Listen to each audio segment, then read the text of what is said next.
Whatever nightmares the future holds are dreams compared to harmless phosphorescence.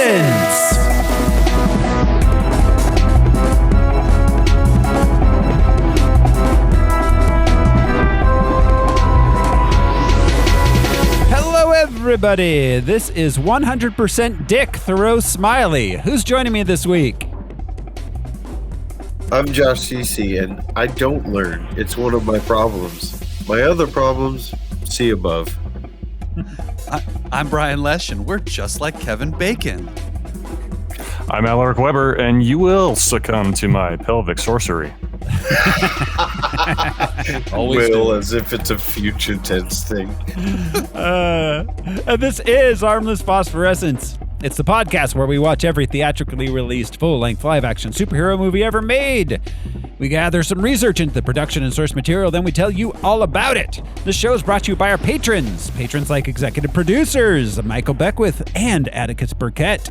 You want to be a patron too? It's easy. Go to patreon.com/harmlessentertainment. Yeah, I just want to be quick. Yeah, please do. It's $1 a month. Atticus and Michael have been producing us since we began. We're so thankful for them, but get on board, help them out. They can't carry everything. Yeah, and to get your name read on the show every week, all you got to do is become an executive producer. There's multiple levels. $1 a month is your starting point. We've got other levels where you get more stuff than just watching our monthly show. Monthly. We have exclusive content that never gets released for free. Yeah. Ever. Sometimes we do for an occasion, but we have stuff that you can only hear on Patreon. Yeah, and we've got tons of that up there. There's music stuff. We've got a weekly Simpsons show that's coming out now. So check it out, patreon.com/harmlessentertainment. But this week on Harmless Phosphorescence, we are watching Guardians of the Galaxy. Buffy, no! Yeah, hey, cool, man. No problem. No problem at all. Who are you? Star-Lord. Who? Well, Star-Lord, man. Legendary outlaw. Forget it. We arrested these 5 on Xandar. Check out the rap sheets. Drax, a.k.a. the Destroyer. Since his wife and family were killed, he's been on a rampage across the galaxy in his search for vengeance. Gamora, soldier, assassin, wanted on over a dozen counts of murder. Rocket, wanted on over 50 charges of vehicular theft and escape from lockup. What the hell? Groot has been traveling recently as Rocket's personal houseplant / muscle. Peter Jason Quill.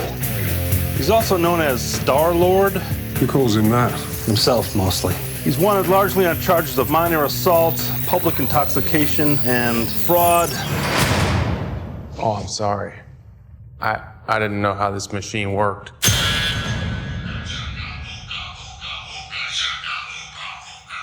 Hey. That's mine. You son of a... Hey! Take those headphones off right now!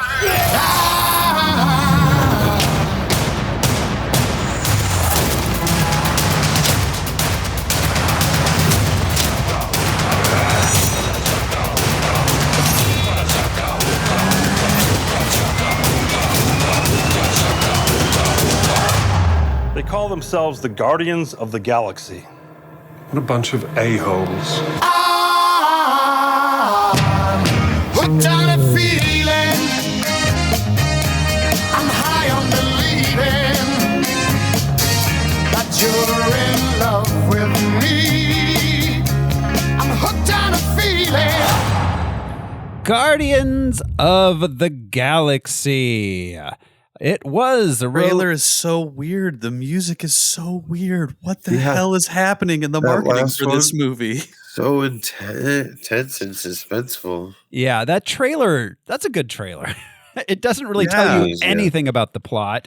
It introduces you to them. There was obviously some stuff shot just for the trailer because there was a lot of John C. Reilly stuff in there that wasn't in the movie. But I feel like this is really the beginning like, the Avengers and everything, all of that. Yes, that's MCU, but I feel like this is really the beginning of the modern MCU. Like the way it feels now continues from here. The humor is the center of the movie and the marketing for the movie too. Like they're tricking us with the intense dramatic aspect of it, and ending with Hooked on a Feeling is a cool choice. Mm-hmm. But the first half of this trailer felt like a Marvel, like Thor: The Dark World. Yeah. But dripping little bits in there, like him saying his name and not getting recognized. Yeah. The a-hole line, the machine. Yeah. All of that. Yeah. Yes. All of that. It reminds me of those old days when I used to be 100% behind Chris Pratt as an actor and movie star. I remember when we all were. Mm-hmm. Yeah. I don't remember anyone ever saying he was brilliant, but he was. I loved him on Parks and Rec. I loved him in this, and then it's been downhill ever since. Honestly, his personal issues have not helped, of course, but he's also been pretty underwhelming in everything he's done that's not Guardians, honestly. Jurassic Park hasn't been especially impressive for him, but... You didn't love that movie where he was a total weirdo in Passengers, where he woke that girl up? And then... and gaslights her and tricks her into having sex with him? Yeah, that was great. That was fantastic. Wow, what a great movie. Yeah. But Guardians of the Galaxy was released August 1st, 2014. It has a running time of 122 minutes. It cost $232 million, and it made $772 million at the box office. And that means... Oh, go ahead. No, go ahead, Josh. It just adds to... Maybe not just adds, maybe it's the number one thing, mystery as to how this even worked. How this franchise or movie, it made that money, and it made that money right away based on a super obscure comic book with unrecognizable characters. Yeah. Well, and I mean, what a gamble. Like you said, it kicked off the universe, but that's a gamble. It was a gamble. I think it definitely helped that, they were selling it as a Marvel, they were selling it as MCU.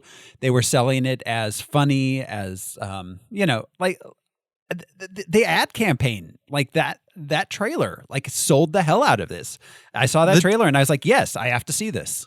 The two most famous people in this movie are playing the talking tree and talking raccoon. Yeah. Right.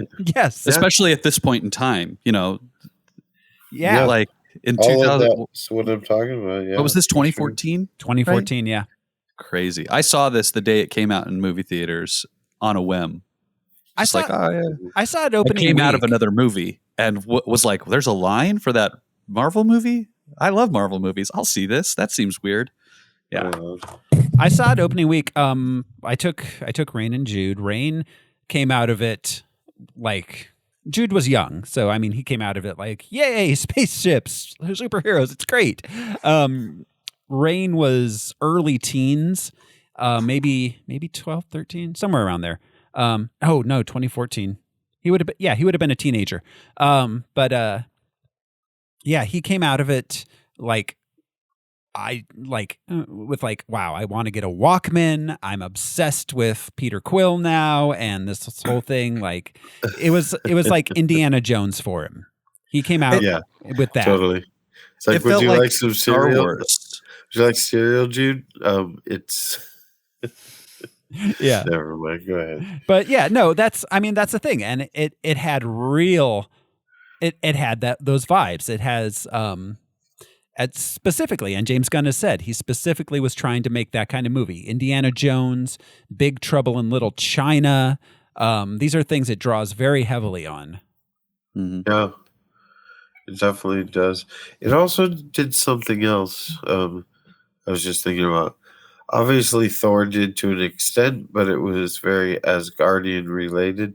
This movie opened up space and magic to a certain extent. that wasn't introduced in the MCU yet. Absolutely. Especially space. Like, it's always just assumed that there's one galaxy, one group of planets, one group of creatures. And I like this shit that there's regular other people just trying to hustle and make a buck. It's fun to think of all that shit. Shit that's happening. It did that Star Wars thing Yes. It's like the cantina scene of Star Wars in a whole movie. Yeah, and they even had one. You know what I mean? Mm-hmm. With the racing of those little rats and all that shit. So they had the CD bar. Yeah. Yeah. But it opened it up. In Thor the Dark World, space was very like there's this planet and there's that planet and it's hard to travel between them. We need the Bifrost, there's all this. Realms. And in this it's like, no. Space is this big, dumb, dirty thing. It's basically, like it's spaceships are like cars. Yeah. You travel around them. It's traveling from planet to planet is like Indiana Jones traveling from country to country in Raiders of the Lost Ark. We'll do it through a quick little montage. Boom, you're there. And it's also about what's happening. You know what I mean?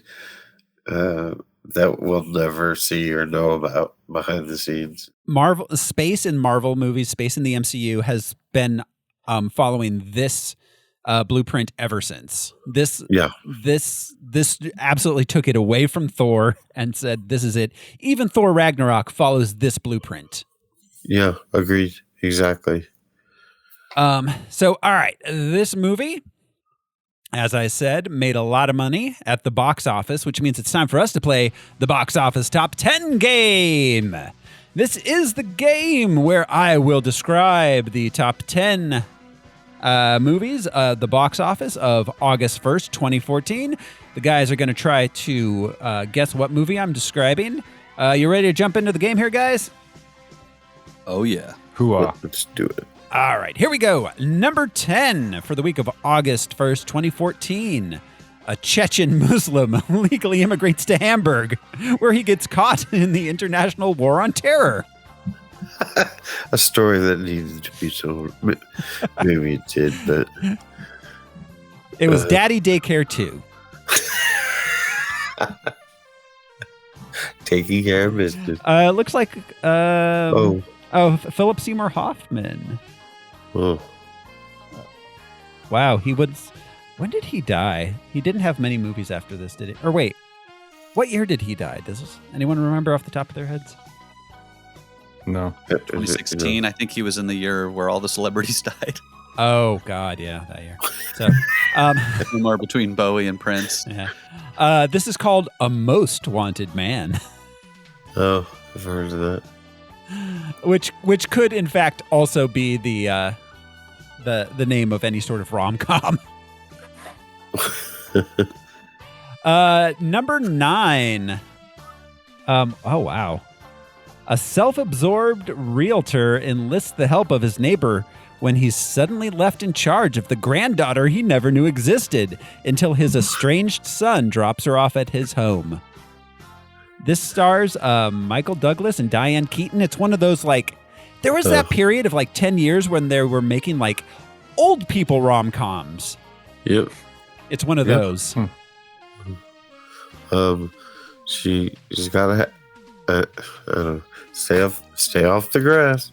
Like, I mean, kinda. Yeah, it's that kind of thing. The title is basically like part of a sentence.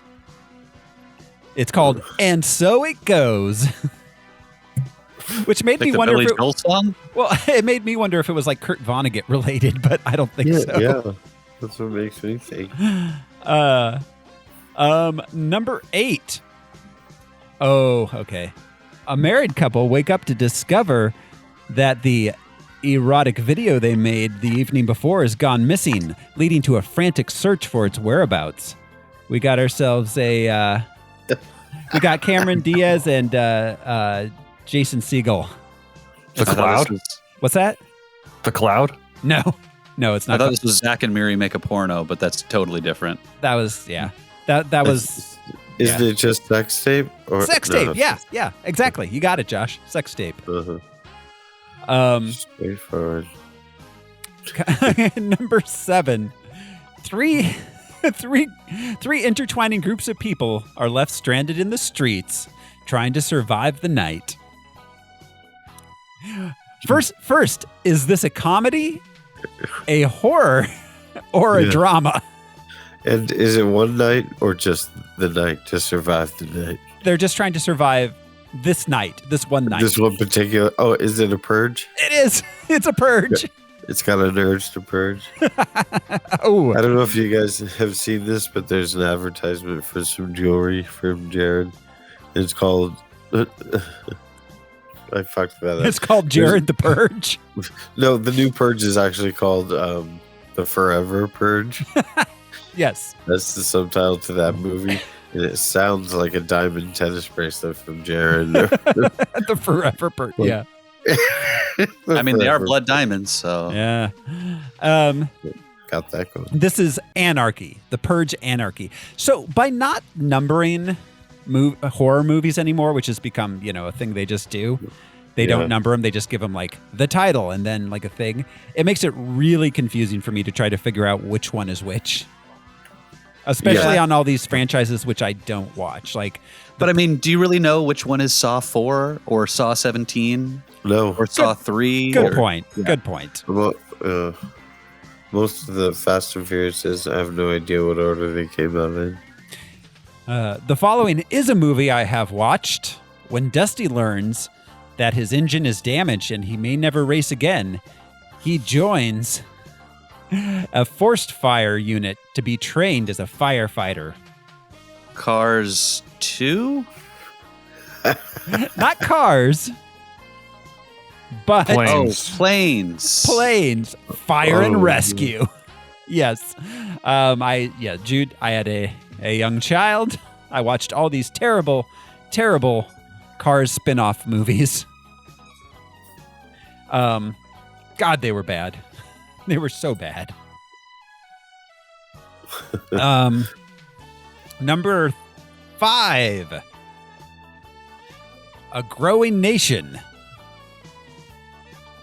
of genetically evolved beings is threatened by a band of human survivors. At first, I was going to say Lincoln. I was like, this sounds like Lincoln. Maybe it'll be, Apes. I hate every ape I see, from chimpanzee to chimpanzee. Yeah, Planet of the is out. Which one is this, Al?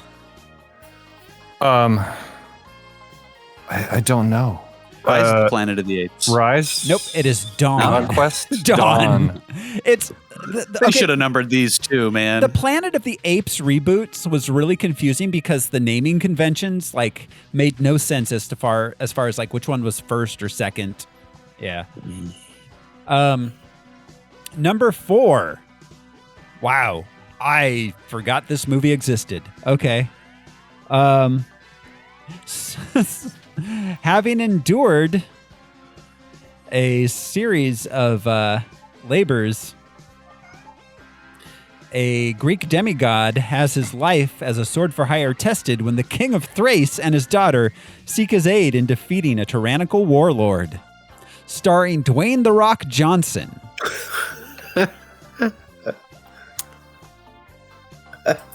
I mean, it sounded like a Hercules movie.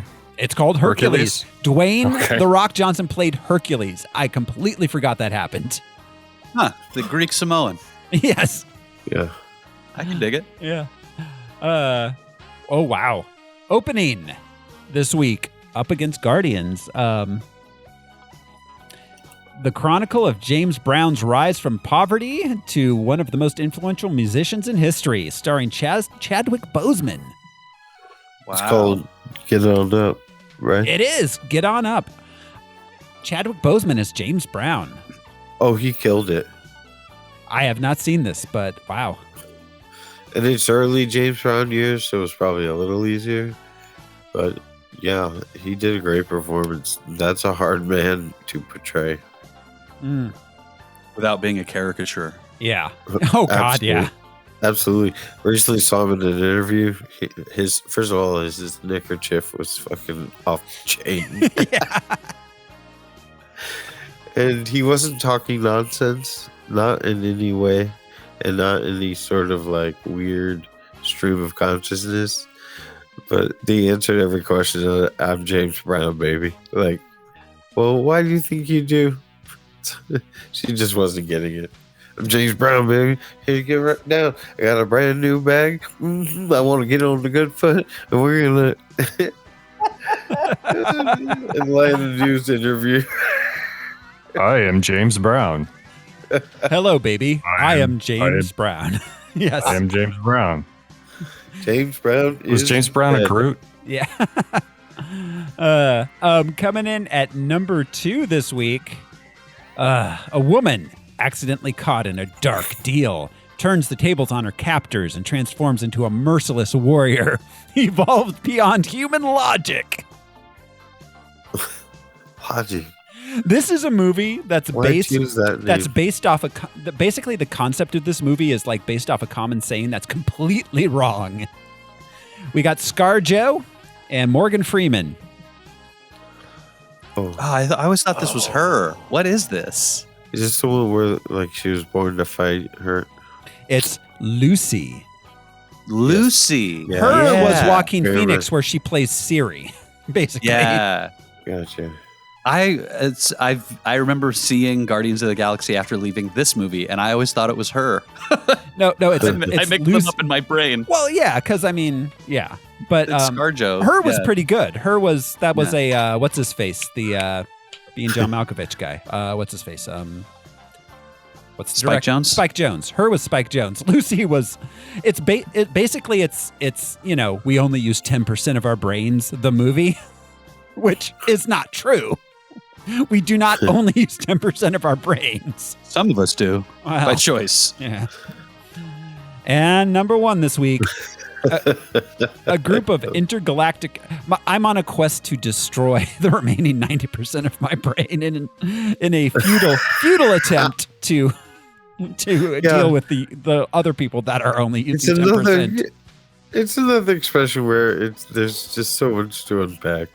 But yeah. Yes. What are you even talking about? Right, 90%. Like, use? What does it mean, use? Use 10%? Yeah. What does that mean? We don't use 90. It's been proven. This guy over here on the left, he does this shit. All right. Number 1. A group of intergalactic criminals must pull together to stop a fanatical warrior with plans to purge the universe. Purge Guardians of the Galaxy. Yep. And that is our box office top 10. Mr. Alaric Weber. Hi. How are you doing now? You ready? Are you ready to educate us on these intergalactic riffraff? I will try. Thank you, Al. Okay. The original Guardians of the Galaxy team debuted in Marvel Superheroes number 18, January of 1969. They were created by Arnold Drake, penciled by Gene Colan. And how many of the current Guardians of the Galaxy from this movie were on that team, Al? 0. Thank you. Okay.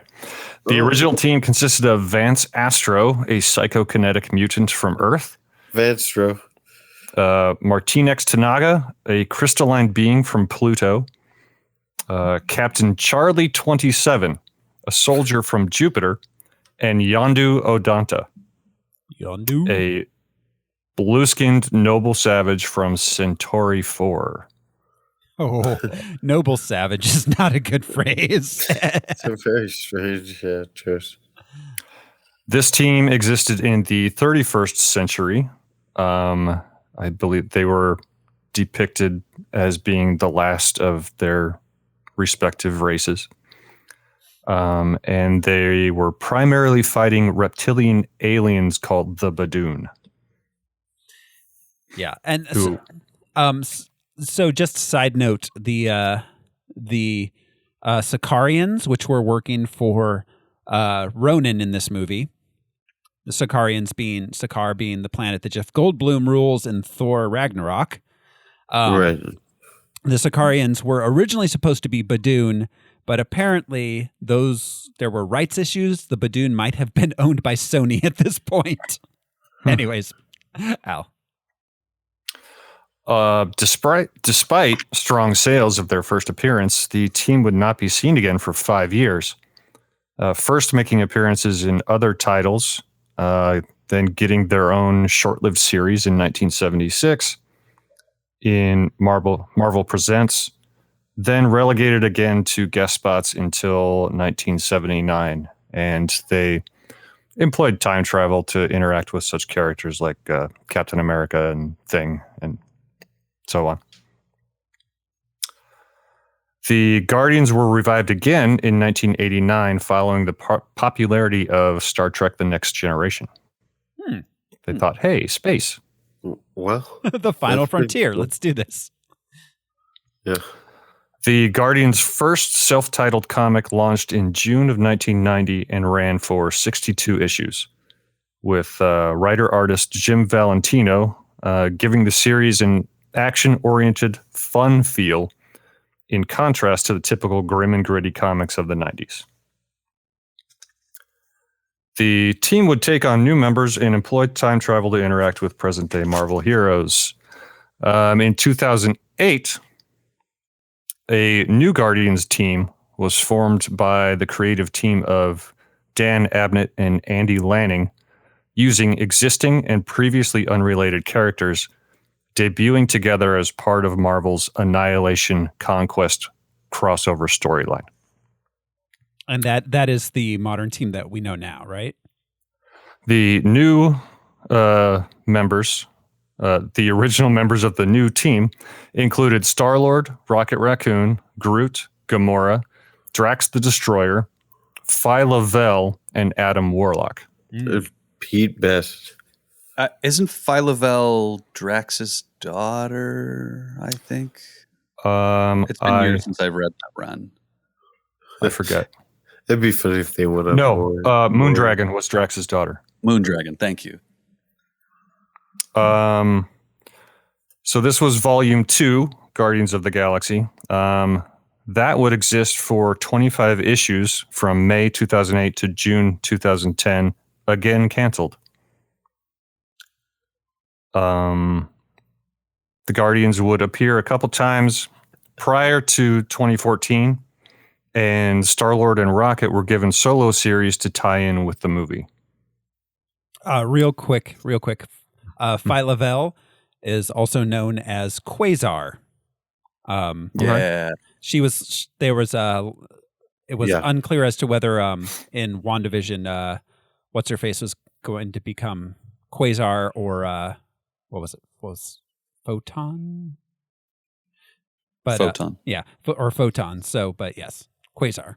She's associated most with Captain Marvel at this point. Sorry, Al, continue. All right.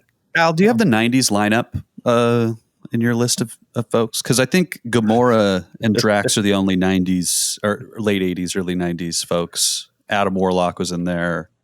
Maybe Phyla-Vell? The original 90s, well, it included the 4 original. And there were 3 others that I can't quite remember. They weren't big names. Because that all tied into like Infinity Watch, I'm pretty sure. It's been a long time since I've read those comics. It's been 5 or 6 years. Yes, Drax and Gamora did tie in to Infinity Watch at some point. But they were not part of the Guardians team until 2008. Yeah. The popularity of the movie led to a full revival of the team. The title is currently in Volume 6, running from March 2020 to present.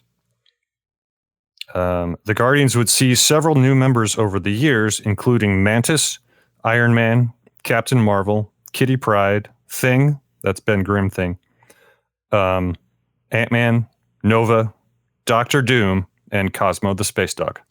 Woo! Who we do get a cameo from. Yeah. Although he does not appear to be sentient in this one. maybe. I always thought he was Laika. Is that how you pronounce it? The Russian dog one? Oh, yeah. It was definitely modeled after Laika, the Russian space dog. Model version. But Cosmo doesn't speak. He is a telepath. So he very well could have been communicating telepathically with Rocket when we see him. Good point, yeah. So the characters from this movie, Peter Quill, a.k.a. Star-Lord, first appeared in Marvel... first appeared in Marvel Preview number 4, January of 1976, created by Steve Englehart and Steve Gann, a human Spartoy hybrid, mostly known for his dual elemental guns, jet boots, and space helmet. Gamora, created by writer-artist Jim Starlin, first appeared in Strange Tales number 180, June of 75. He, incidentally, is the creator of Thanos. Yeah. The adopted daughter of Thanos and the last of her species, the Zen Huberis. Gamora. I was going to say we skipped Star-Lord's father in the comics is Jason of Spartax, so he's technically like the heir to the Empire. Yeah, that's the Star-Lord. Yeah, thing. Yeah. He also in the comics he had some enhanced physical abilities because of his alien physiology, his half-alien physiology. Gamora has superhuman strength and speed, accelerated healing, and is an elite combatant. Did anyone else... I ran through these kind of quickly. Did anyone have any Gamora points from... she was the deadliest woman in the galaxy, I think was her title in the comics. I don't know if they say that in the movie. They mentioned that she could overcome anybody in the... But yeah, I think that was like her notoriety was that she was the deadliest woman. Drax the Destroyer, formerly Arthur Douglas, created by Jim Starlin and Mike Friedrich, first appeared in The Invisible Iron Man number 55, February of 1973. Arthur and his family are attacked on Earth by a spaceship piloted by Thanos. And Thanos' father, whose name was Mentor, and the Titan Kronos capture Arthur's spirit and place it in a powerful new body. Rechristened Drax the Destroyer with the sole purpose of killing Thanos. He's literally made from the earth. They make him out of mud, like an ancient story kind of thing. It was his run in the Infinity run of comics is really interesting. Arthur, what was his last name? Douglas. Arthur Douglas on Earth plays a motherfucking saxophone. Yeah, he does. There's some really funny shots of him playing saxophone in his memory. That's my favorite thing about his character. Sax Man from Earth, now the Destroyer. Drax has superhuman strength, speed, and stamina, regeneration, and is a skilled swordsman and combatant. Rocket Raccoon, created by Bill Mantlo and Keith Giffen, first appeared in Marvel Preview number 7, summer of 1976.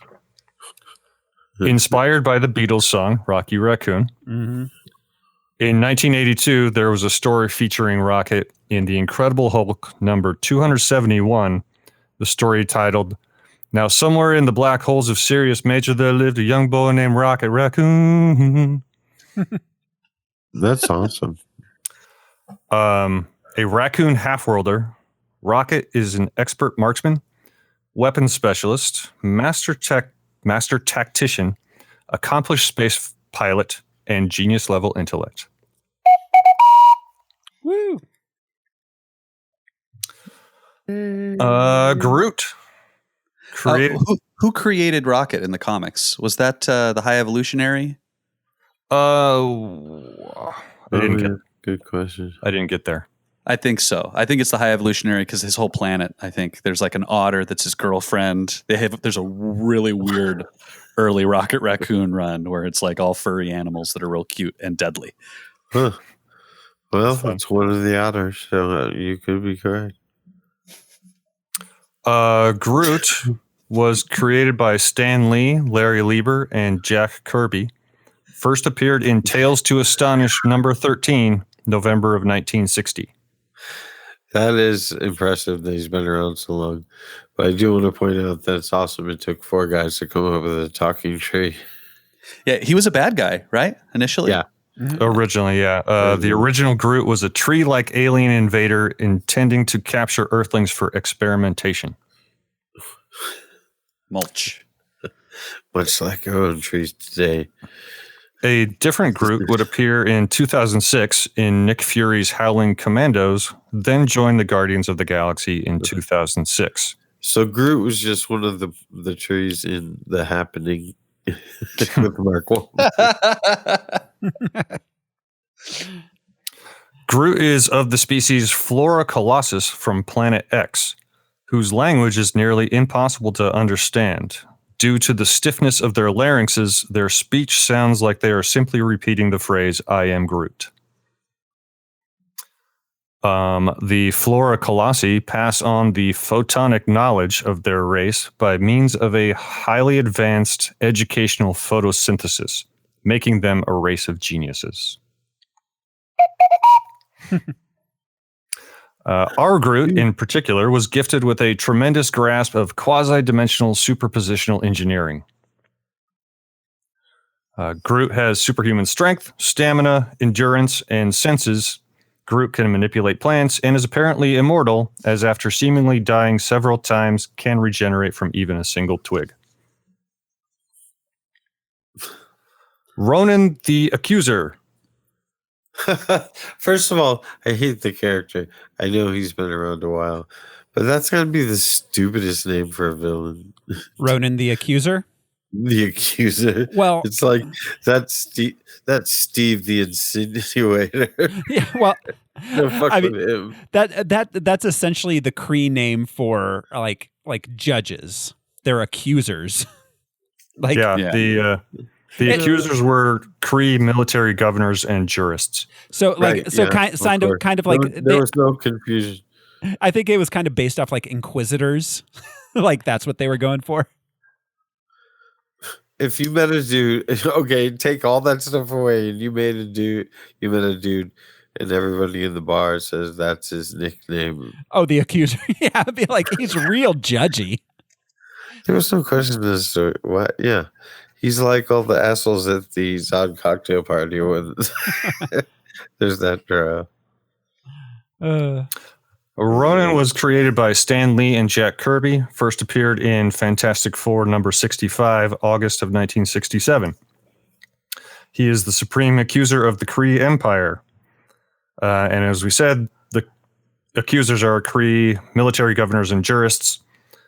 Ronan was commonly depicted as an adversary of the Fantastic Four, Avengers, and Guardians of the Galaxy, would later become a more noble and heroic figure, joining several superhero teams and marrying the inhuman Princess Crystal. That's right. They finally made his birthday a holiday. He used to fight with what's the Mohawked group that the X-Men used to fight in space? Oh yeah. I remember when there was like a union between their groups. There's an interesting line of stories with that. Yeah, he's an interesting character because he is always depicted. He's like Dr. Doom, but in space. Like he is bad and he only has his people's interest in mind, but he is willing to compromise to defeat Thanos or whatever, the Cancerverse or whatever thing that's coming up. Were the Mohawk dudes the Centauri, like Yondu? Yes, I think so. Maybe.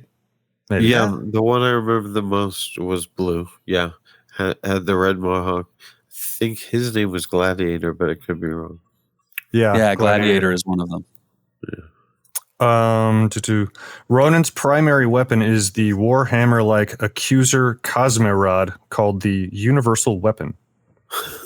The device can absorb and fire cosmic energy, manipulate matter, generate force fields, control gravity, and create time motion displacement fields. And he always had that dumb helmet too, right? That was always his look. Yeah. I think so. Yeah. What was that weapon called? What were the first few words? Cosmorod. Cosmorod. That's a real That's a talisman connection right there. He's got a. And I always love when they're searching for items of power that seem like nothing compared to the stuff they already have. I'm like, that hammer's pretty cool, Steve the Insinuator. Real quick, some other characters. So Yondu would show up in present timeline. He was involved with Peter Quill in the fashion we see in the movie, but it would turn out that he was the great something grandfather of the Yondu from the original Guardians team. Well, from the 31st century. Okay. Yeah, can I just say, and I know I'm not alone, Yondu is one of the best characters in the MCU. Oh, yeah. Yeah. Michael Rooker brought a lot to this dude.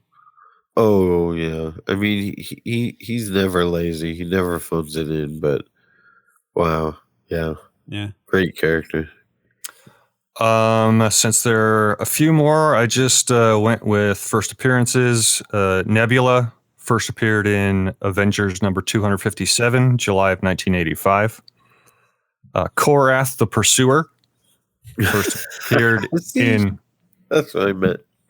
Quasar number 32, March of 1992. The Nova Corps was first seen in Fantastic Four number 205, April of 1979. Yeah. Well, and just real fast, the Nova Corps is basically Marvel's answer to the Green Lantern Corps, as far as in the comics. Yeah. Just a helmet instead of a ring. Mm-hmm. Garthon Saul, in the comics, he would be known as Supernova. He was of the Nova Corps, but he went bad or something like that. He first appeared in Avengers number 301, 1988. Wait, was that John C. Reilly? No. That's Peter Serafinowicz. That one. Serafinowicz. Okay. Yeah. All right. What was John C. Reilly's name? Something Day. It was. I have to look through to find out. I didn't write anything down about him, but I did see his name pop up. So the name, at least, is from the comics. So just a minor Nova character. That's cool. Yeah, that just makes things a little better, but it wouldn't have mattered. Yeah, you're right. He played it perfectly. Yeah, good character. Roman Day.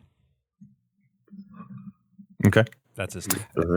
And Tanelier Tivan, the Collector, first appeared in The Avengers, number 28, May of 1966. He is an Eternal, right? Or what is he? I forget.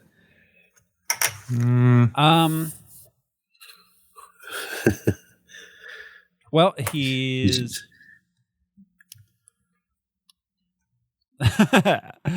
You got something now? I have it on Safari somewhere. I kept these tabs open just in case. Let's see. He is an Elder of the Universe. That's what he is. So like the Gardener. He controls the power primordial to create virtually unlimited effects. Interesting. Yeah, he's one of the Elders of the Universe. Like the Grandmaster is another one too. All right. So basically he's so old that he got bored and decided to take up a hobby of collecting things. Yeah. Ego is one of the Elders of the Living Planet too. Yeah. Or Elders of the whatever. So not universe. well. Wait. I mean, so is Ego a celestial? In our MCU, yes. In the Marvel Comics, he No. is an elder. Gotcha. Okay. These are the people that Thanos stole the Infinity Stones from, a few of them at least. Yeah. Okay. In the Infinity Gauntlet in the 90s. All right. They all have fun names like architect, astronomer, challenger, contemplator. Father Time is one of them. Judicator, profiteer, runner. So it like their names are their occupations or something. So no spoilers for the Eternals. This is what I expect them to kind of shift the Eternals and these guys together to kind of answer some of these questions about the differences, like Ego being a celestial, but not a celestial in the big way that celestials are big. Right. But yeah. Okay. Yeah. So that's something which we will of course explore more in Guardians 2 and Eternals, and eventually we get there. So is that all we got then, Al? That was all I wrote down. All righty. Thank you very much, sir. That brings us to the film production itself. Guardians of the Galaxy was first announced at Comic-Con 2012. Directed by James Gunn, who we have spoken about before. See our Super episode. It was directed by James Gunn, written by James Gunn, and Nicole Perlman also has a writing credit. She was enrolled in the Marvel script writing program in 2009, and she basically people in that program were given the opportunity to take properties which weren't being developed, and she chose Guardians of the Galaxy. Her original draft was very hewed a lot closer to the comics. Star-Lord was the son of Jason. In her version, basically what happened was they brought Joss Whedon in. This is in between Avengers and Age of Ultron. She brought Joss Whedon in, and he said, well, we've got to take this out. We've got to... He basically changed it around and said, make it a lot weirder. And then at that point, James Gunn came in, and Joss Whedon dropped out of the rewrite, though some of his work, uncredited, does remain in the script by accounts. But James Gunn rewrote the entire thing, top to bottom, with just bits and pieces of Nicole Perlman's and Joss Whedon's contributions left in.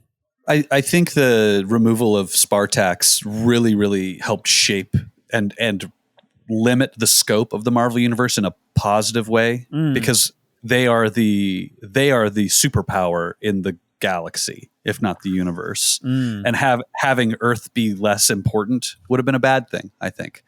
And having Xandar be they're like the sheriffs of the outskirts of the universe makes some sense too. There are interesting choices that they use that really limited the scale, rather than just blowing the universe open to Marvel comic book size, where it's like limitless.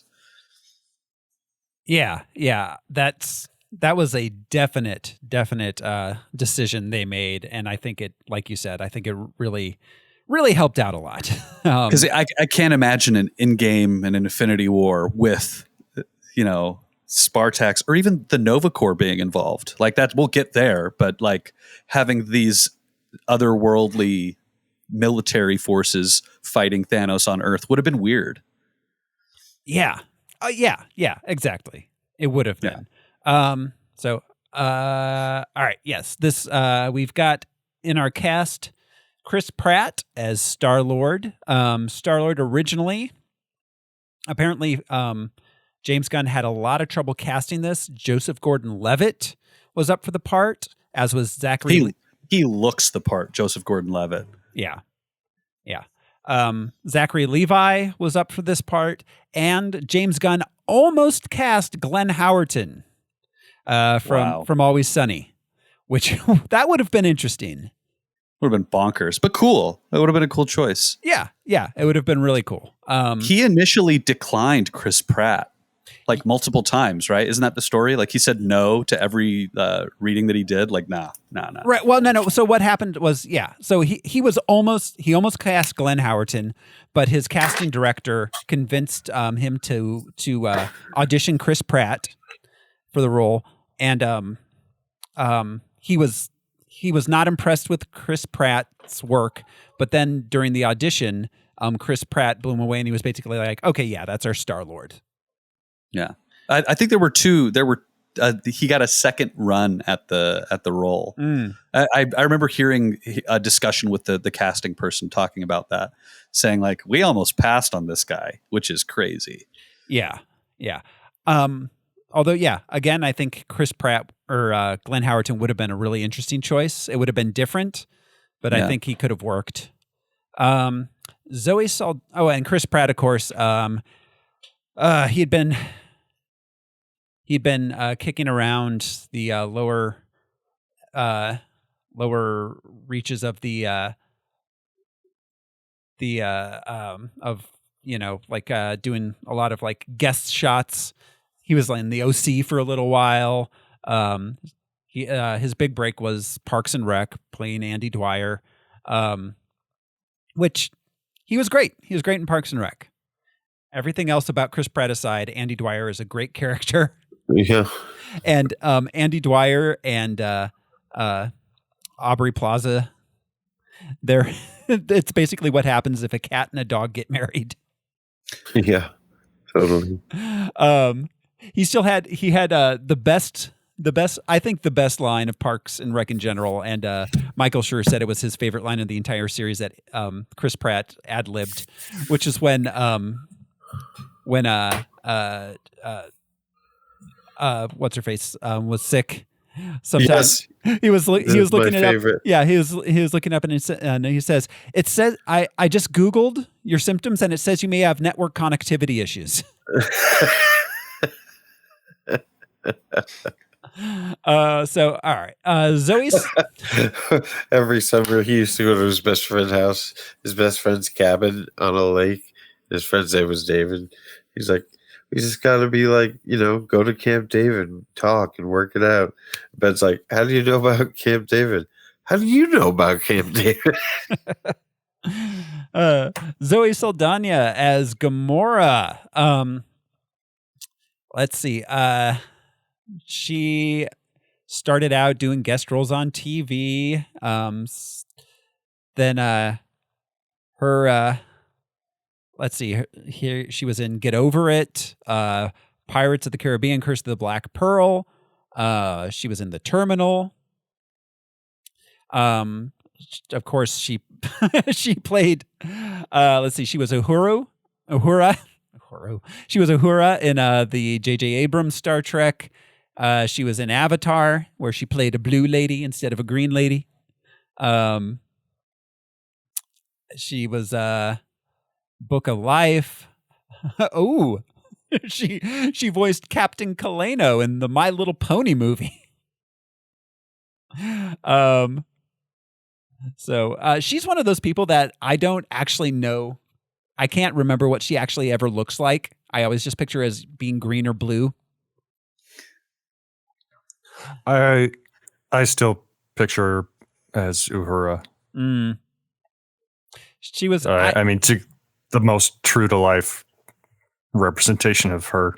Yeah, I watched the first one of those once. I watched Into Darkness, and then I kind of just gave up because I don't know. That's not my Star Trek. It's just not. Dave Bautista. No, I don't think it was supposed to be though. Yeah, it's the J.J. Abrams Star Treks are not something I particularly enjoy. Dave Bautista as Drax the Destroyer. Of course, he was a professional wrestler. This was kind of his big movie break. Let's see. Since then, he is. Let's see. Oh well, let's see. He was in Smallville. He was in an episode of Smallville. He was in Spectre, which, wait, has Spectre been out yet? That came out, right? Yeah. Oh yeah, wasn't that the first? Oh, that was the first one. Yeah, no, I'm thinking of two. No Time to Die. That's right. Yeah, No Time Spectre to was the Die. first one. That's right. I'm very excited about. He was in that. Spectre. Yes. And Army of the Dead. He's apparently going to be in Knives Out 2. Even more knives. Knives Out was a great movie. He was in Blade Runner. Oh my god! Oh, Blade Runner 2049. That's right. He was absolutely incredible in it and just said so little. But yeah, physically, dude is a great actor. Yeah, strangely good. I think, honestly, I mean, he's the second most, I'd say he's probably the second most successful pro wrestler turned actor after The Rock. Oh, yeah. Well, I mean, you didn't see Stone Cold Steve Austin in the remake of The Godfather, did you? Although John Cena's been doing pretty well. I was himself. just going to say, John Cena is very entertaining. I don't think he's as successful as Dave Bautista, though. No, but he's starting to get there after the Suicide Squad. Well, he's getting there. Friend of China. And I read an article recently where he basically said Drax. Oh yeah, because it was when people were suing Disney, not specifically ScarJo. He wasn't talking about anyone, but he was talking about how getting the role of Drax saved his life. Mm-hmm. Like he was applying for jobs at grocery stores and restaurants and shit when he got this deal. Oh wow. Yeah, he was almost completely destitute. So his attitude, again, he wasn't speaking to anyone particularly, but he's just like, I'm extremely grateful. Disney saved my life, you know? It's interesting. I read an interview with him recently where he was, I forget what role he was talking about. He took a role recently that is really like playing to his chops as an actor. And he was saying it's totally different from being Drax in a Marvel movie where all I do is say stupid stuff constantly. So he's got a complex view on his role as this character and his place in the community of actors in the Marvel universe. He threatened to quit and not come back when they fired James Gunn. He was the first one to back up James Gunn. That was like a prominent person. Well, and it's interesting because he didn't play Drax in the in What If either. He's one of the few who didn't. And and then complained that they didn't ask him. They claimed they did ask him. I read about that, and they reached out to his agents. They didn't reach out to him directly because that was there was a whole big to-do about that. But basically, they said we reached out to everybody through the manner that we had to reach out to them. The thing that's kind of frustrating about that is he did ads for Disney Plus that were aired along with the running of What If. As himself, basically playing a dude in a canoe watching streaming TV. But how frustrating is that to advertise for this thing and be like, dude, you guys never asked me to do the cartoon thing? I love playing this role. Yeah. Yeah. Did we mention that he was in Dune? Oh, yeah. Oh, that's Holy right. crap. Bautista's in Dune. I forgot about that. Yeah. The Harkonnen? Yeah. So, all right, we got Vin Diesel as Groot. Vin Diesel, best known, of course, for the Fast and the Furious at this point. His first film role was in Awakenings in 1990. The Robin Williams? Yes, exactly. And Robert De Niro. Yeah, Williams and De Niro. Yeah, that was his first role. It was an extra role. He then it won all kinds of Oscars. It's a fantastic movie based on a true story. Yeah. But then Vin Diesel wrote, directed, and produced a short film called Multifacial, which Steven Spielberg saw somehow. What do you mean somehow? At 3 a.m, somebody sent him a link. Right. And so he cast him in a small role in Saving Private Ryan. I think we all forget sometimes Vin Diesel was in Saving Private Ryan. From there, let's see, he got voice work as the Iron Giant. He was in Boiler Room, Then he was in Pitch Black, The Fast and the Furious, Triple X. I sometimes forget Triple X existed. That's a franchise that died. Yeah, Pitch Black, right? Yeah, Pitch Black. Oh no, that's a different franchise. I just always get them all mixed up because it's just Vin Diesel playing Vin Diesel. Being Vin Diesel, yeah. But yeah. I remember visiting my mom once down in Green Valley, and she was like, Triple X is on the HBO. Do you want to watch it?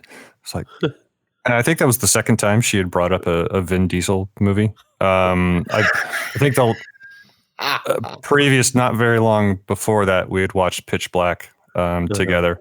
And after she brought up Triple X, it's like, Mom, do you have a thing for Vin Diesel? And she watched a little bit. He's a handsome dude. He's got a cool voice. It's the way people of a certain age can find a Jason Bourne movie at any time on TV. Bradley Cooper as Rocket Raccoon. Hank, real quick, I wanted to mention as I was going through this, Vin Diesel was the voice of Groot in that Wreck-It Ralph movie. Oh, yes. Wreck-It Ralph breaks the internet. Vin Diesel also insisted on doing all of Groot's voice work for all of the foreign versions of this, all of the foreign language versions of Guardians of the Galaxy. So no matter what language you're watching Guardians of the Galaxy in, it is Vin Diesel as Groot. He also like Groot. Yeah. Well, you know, I got to give him a little bit of credit for that because I still consider this to be the easiest paycheck in Hollywood history. Oh my God. I believe it's genius level intellect. For real though. His idea or his agent's idea or what, but that's fucking brilliant. Yeah. That contract negotiation. Well, yeah, but also like he only had to say I am Groot like 5 times, but he insists on doing it over and over again for every single line reading. Yeah. Every time he's in a movie, every time he's in anything, he goes in to re-record. Yeah, so he can get and I'm sure there's enough I am Groots out there that they don't need to, but he still does it. Oh, after he said it once or twice, they didn't need him anymore. Yeah. I disagree because I think he reads it differently every time. But he could have gone in and done 30 minutes of I am Groot in different ways, and they could have just reused any of those. But he does it fresh for each one. Yeah, give this an angry I am Groot or a sad I am Groot. Yeah. That was it. Yes, exactly what it. Yeah, brilliant. Yeah. So all right, Bradley Cooper as Rocket Raccoon. His first role was in as a guest star in Sex and the City. His first film role was Wet Hot American Summer, which is a great movie. Well, the movie's wonderful, and his character and portrayal is perfect. Yeah, absolutely. He first really got noticed in Alias, which he had a recurring role for 5 years. Wedding Crashers, and then of course what put him into the A-list was The Hangover. Since then, Silver Linings Playbook, American Hustle, American Sniper, and of course, he's halfway to an EGOT due to A Star Is Born. He got Grammys and Oscars for Shallow. Yeah. Yeah. Let us not forget the A-Team. Oh, 18. That's right. He played Face, didn't he? Yeah. Templeton Peck. Yep.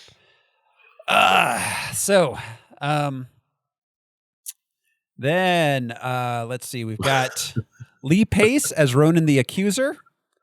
Lee Pace, of course. If you say so. Yeah. No, Lee Pace. No, I know. I don't know who he is. I love Lee Pace. He's one of my favorite television actors. Yeah. No, yeah. Lee Pace is let's see. What's he on Grey's Anatomy or something? He was in Wonder Falls. He was great in that. Pushing Daisies. Halt and Catch Fire. Halt and Catch Fire. He is absolutely incredible. The dude is the best part of that show. Him and the chick from Transformers, the newer Transformers, Mackenzie Davis, and Scoot McNairy. That is a cool show about like technology. Mm-hmm. Yeah, All right. That no one watched. Yeah. Lee Pace, he was also, let's see, he Elvis in 1957. Let's see, he was in Lincoln. He played Thranduil in the Hobbit movies. He is currently playing Cleon in the Foundation show on Apple. Oh, yeah. And he's really cool as that role. He plays Heinrich Himmler in Robot Chicken. Which... What? Yes, he plays Heinrich Himmler in Robot Chicken.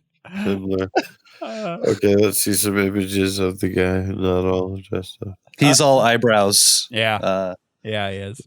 I don't recognize this guy. No. Yeah, Michael Rooker as Yondu. Of course, we've discussed Michael Rooker several times previously. Karen Gillan as or Gillan, I don't know, as Nebula. She was one of the doctors. This just looks like Joe. Yep. Yeah. One of our producers. Okay, leap pace. Yeah, Karen Gillan as Nebula. She was like you said, she played Amy Pond on Doctor Who. One of his companions. Yeah, one of the Doctor Who companions. I like Karen Gillan a lot. She's same. She killed it on Doctor Who. She was really great. She's fantastic as Nebula, a dynamic, important character. And a lot of times you hear about celebrities like, I'm not going to wear a mask the whole movie. I'm not going to wear a costume the whole movie. And in the MCU, you've never seen her real face, and that's just badass for her. So method acting. Yeah, she shaves her head every time she comes in to do Nebula. She's also, of course, in the Jumanji sequels. Isn't she super Scottish? She's British. Is she Scottish? She has a very thick accent. Yes. Yeah, and it's weird to hear her in real life, like more so than like Tom Holland and people like that. Where I'm like, holy shit, you hide your accent. Like it's not just doing a voice. It's like she does such a good American accent as Nebula. They look just like us.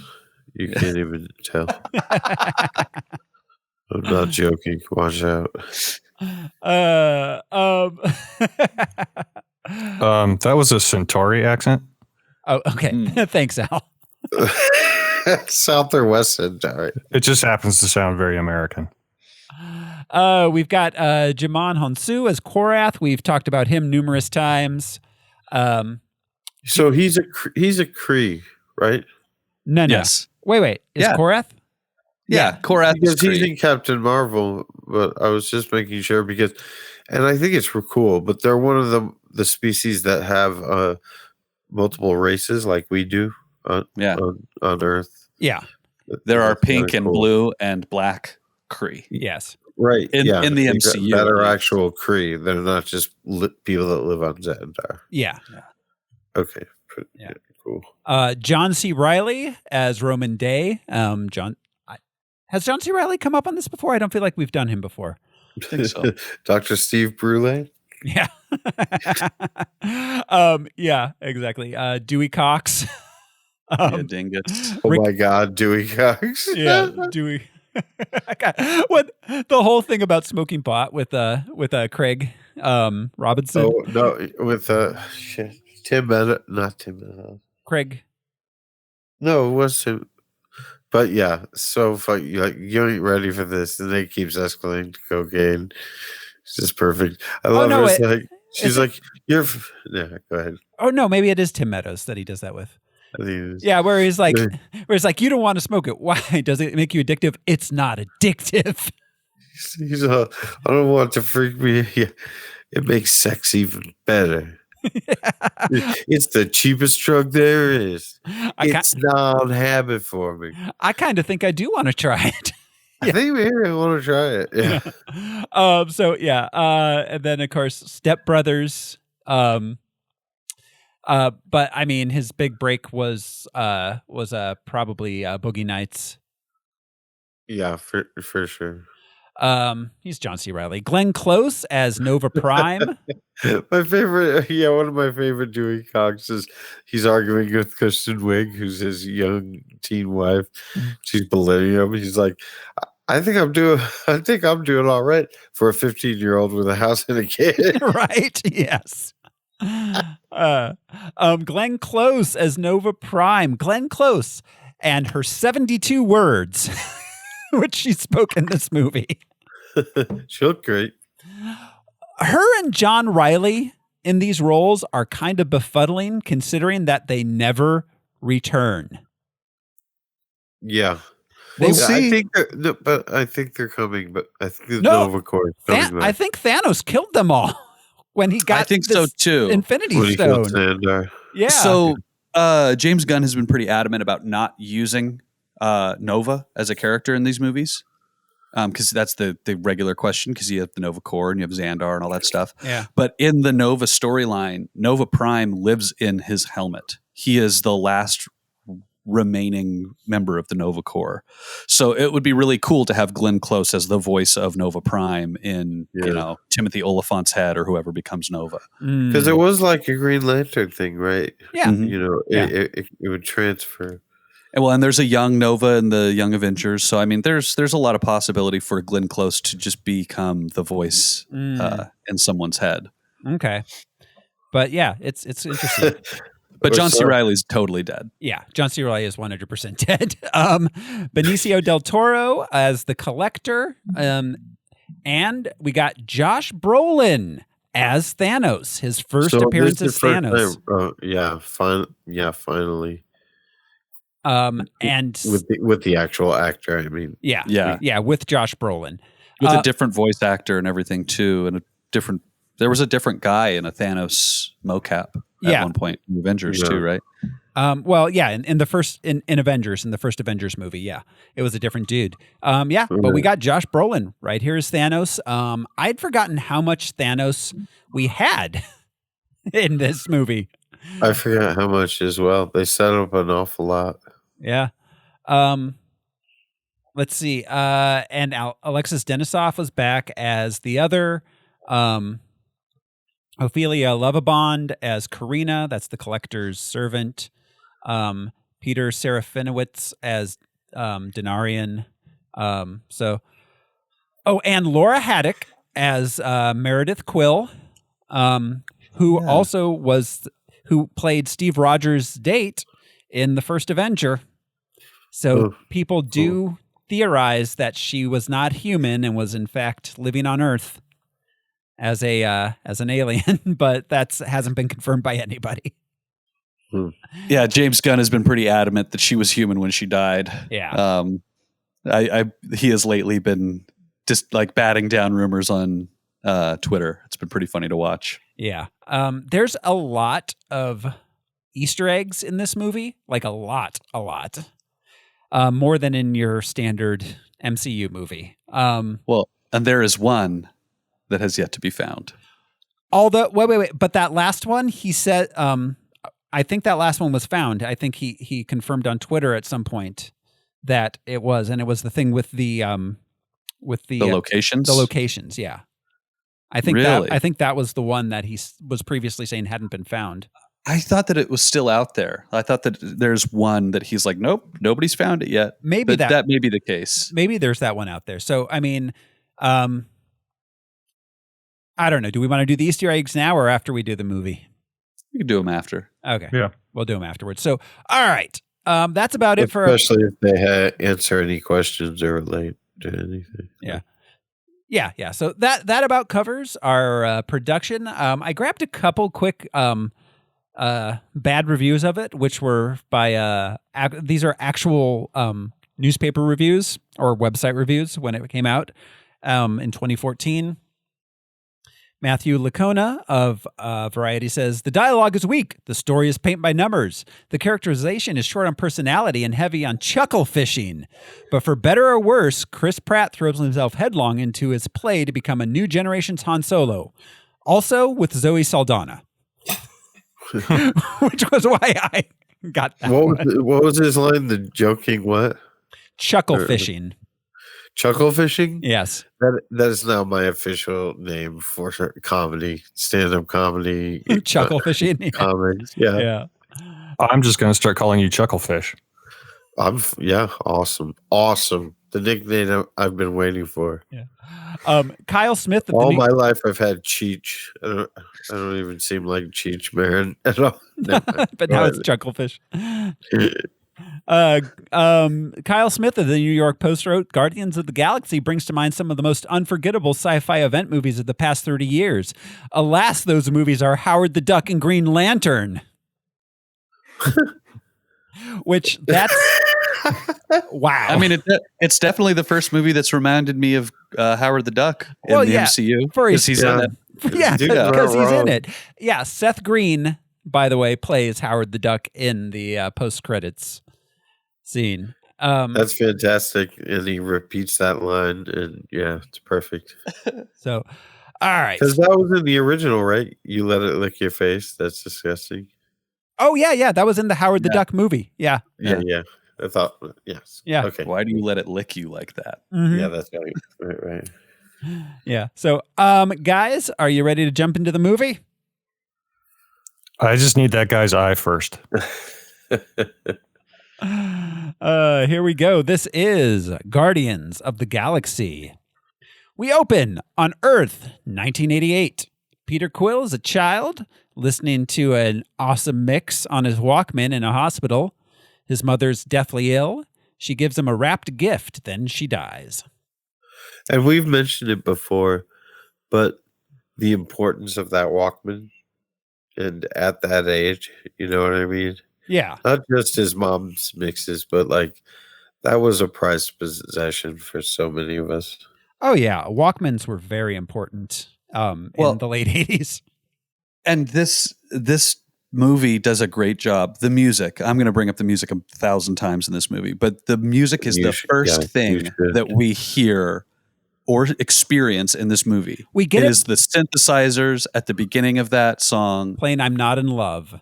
Right. And with the heartbeat sound behind it, that thump, thump, thump, thump. It is such a cool way to start a Marvel movie. It comes before the Marvel, it comes before anything. It comes before the Marvel logo. And, it's actually the same for everyone. But my mother passed early on in my life, and nothing connects me more to her or to her memory than music. Yeah. Memories we have together, songs I heard her play all the time, stuff like that. Mm-hmm. So it's the perfect thing. Yondu can't take that. Like, nobody can take that, you know? Yeah. Mom and I used to sing that in the car. I literally, watching this movie in the movie theater, I mentioned I just went in by myself on a whim to go see it. 5 minutes into this movie, I'm like weeping in my chair, and I'm like, God, son of a bitch. I expected a talking raccoon in a tree. Why am I crying at this woman dying of cancer? I cried at a couple weird times. Yeah. But yeah, right off the bat, this movie hooks you emotionally. Mm-hmm. Yeah. I didn't say cry. I didn't bawl. But when you compare it to other MCU movies that preceded it, there was nothing close to the emotional reaction as to what Galaxy did. Yeah. This is to me the emotional like peak of the entire MCU. Yeah. Yeah, definitely. So all right. In his grief, Peter runs outside where he immediately gets abducted by aliens. Because that's how it goes down. And I'm not being ironic or a joke. Yeah. Well, and they just take you and then bounce.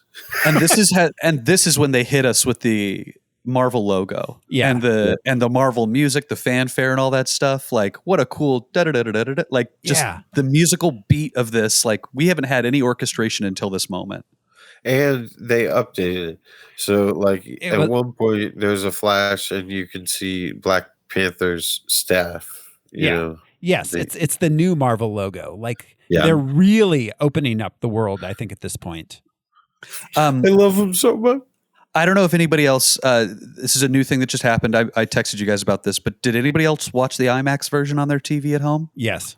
Yeah, I watched it. Half of it, yes. It's such an incredible difference, I think. Some of these space shots and like the opening logos and things were done in full IMAX. And even the close-ups, like, you know, it wasn't like caked down bullshit. It was beautiful. Yeah. Yeah. Beautiful. This movie still looks great. Looks really, really good. Looks great. Yeah. The whole thing looks so good. So, all right. We get a credits sequence. We cut to the planet Morag 26 years later. Peter finds an artifact. It's a mysterious orb. Just as he retrieves it, he's interrupted by Korath and his men. Peter flees and is able to escape them in his ship. Again, music, man. We are experiencing the music in this movie through Peter Quill's first-person perspective because he is wearing the headphones. Those Sony headphones. Yeah, those cheesy orange foam, crappy headphones, man. But yeah, it's such a cool perspective that we don't get in anything else. Yeah, I loved the video game feel of the first scene on Morag after he puts the music on, but just like dungeon raiding. Yeah. Raiding a dungeon. Well, tomb raiding. Yeah. Well, yeah, exactly. And it calls to mind the first scene of Raiders of the Lost Ark. There's like... And the callback to it is just done perfectly because it totally makes sense when he's alone. You know, we all sing with our headphones on. Are you talking about in Endgame? Yeah. Yes. I'm sorry. Yes. In Endgame. So what I was going to say is the perspective of watching someone dance and sing, but you can't hear what they're dancing and singing. That was... There's comedy in that inherently. Yeah. Absolutely. So then on his ship, we meet Barit, a one-night stand that Peter forgot about. We get the first glimpse at his weapons, the gravity grenade thing, and then just his blasters, and his little ankle jets. Which I have to say, very interesting uses of technology in this, like the gravity bomb thing, and then it's not like your typical like explosions. Like they actually do interesting things as weapons. Well, you can tell that they're used by thieves, not killers. Yeah. His guns, they never gave him a name.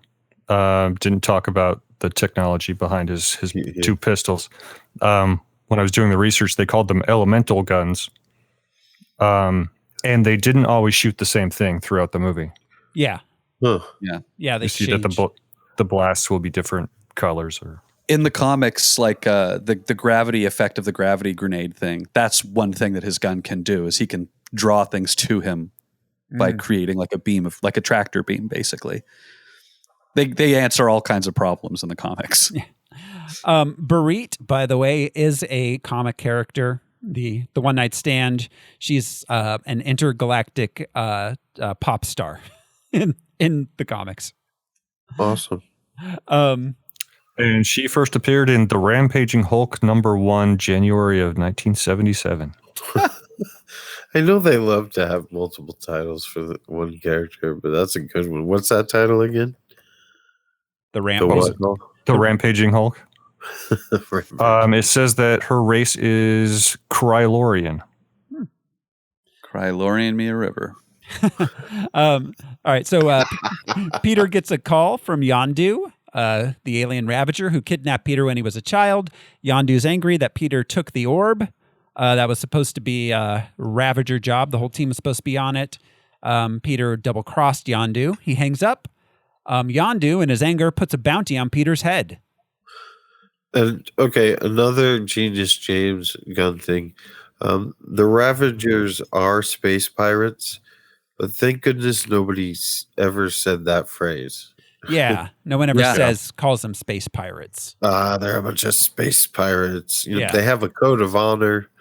You know, they have a membership and such. But did we mention that Sean Gunn is the Ravager first mate? We forgot to mention Sean Gunn. He also did stand in for a lot of the mocap.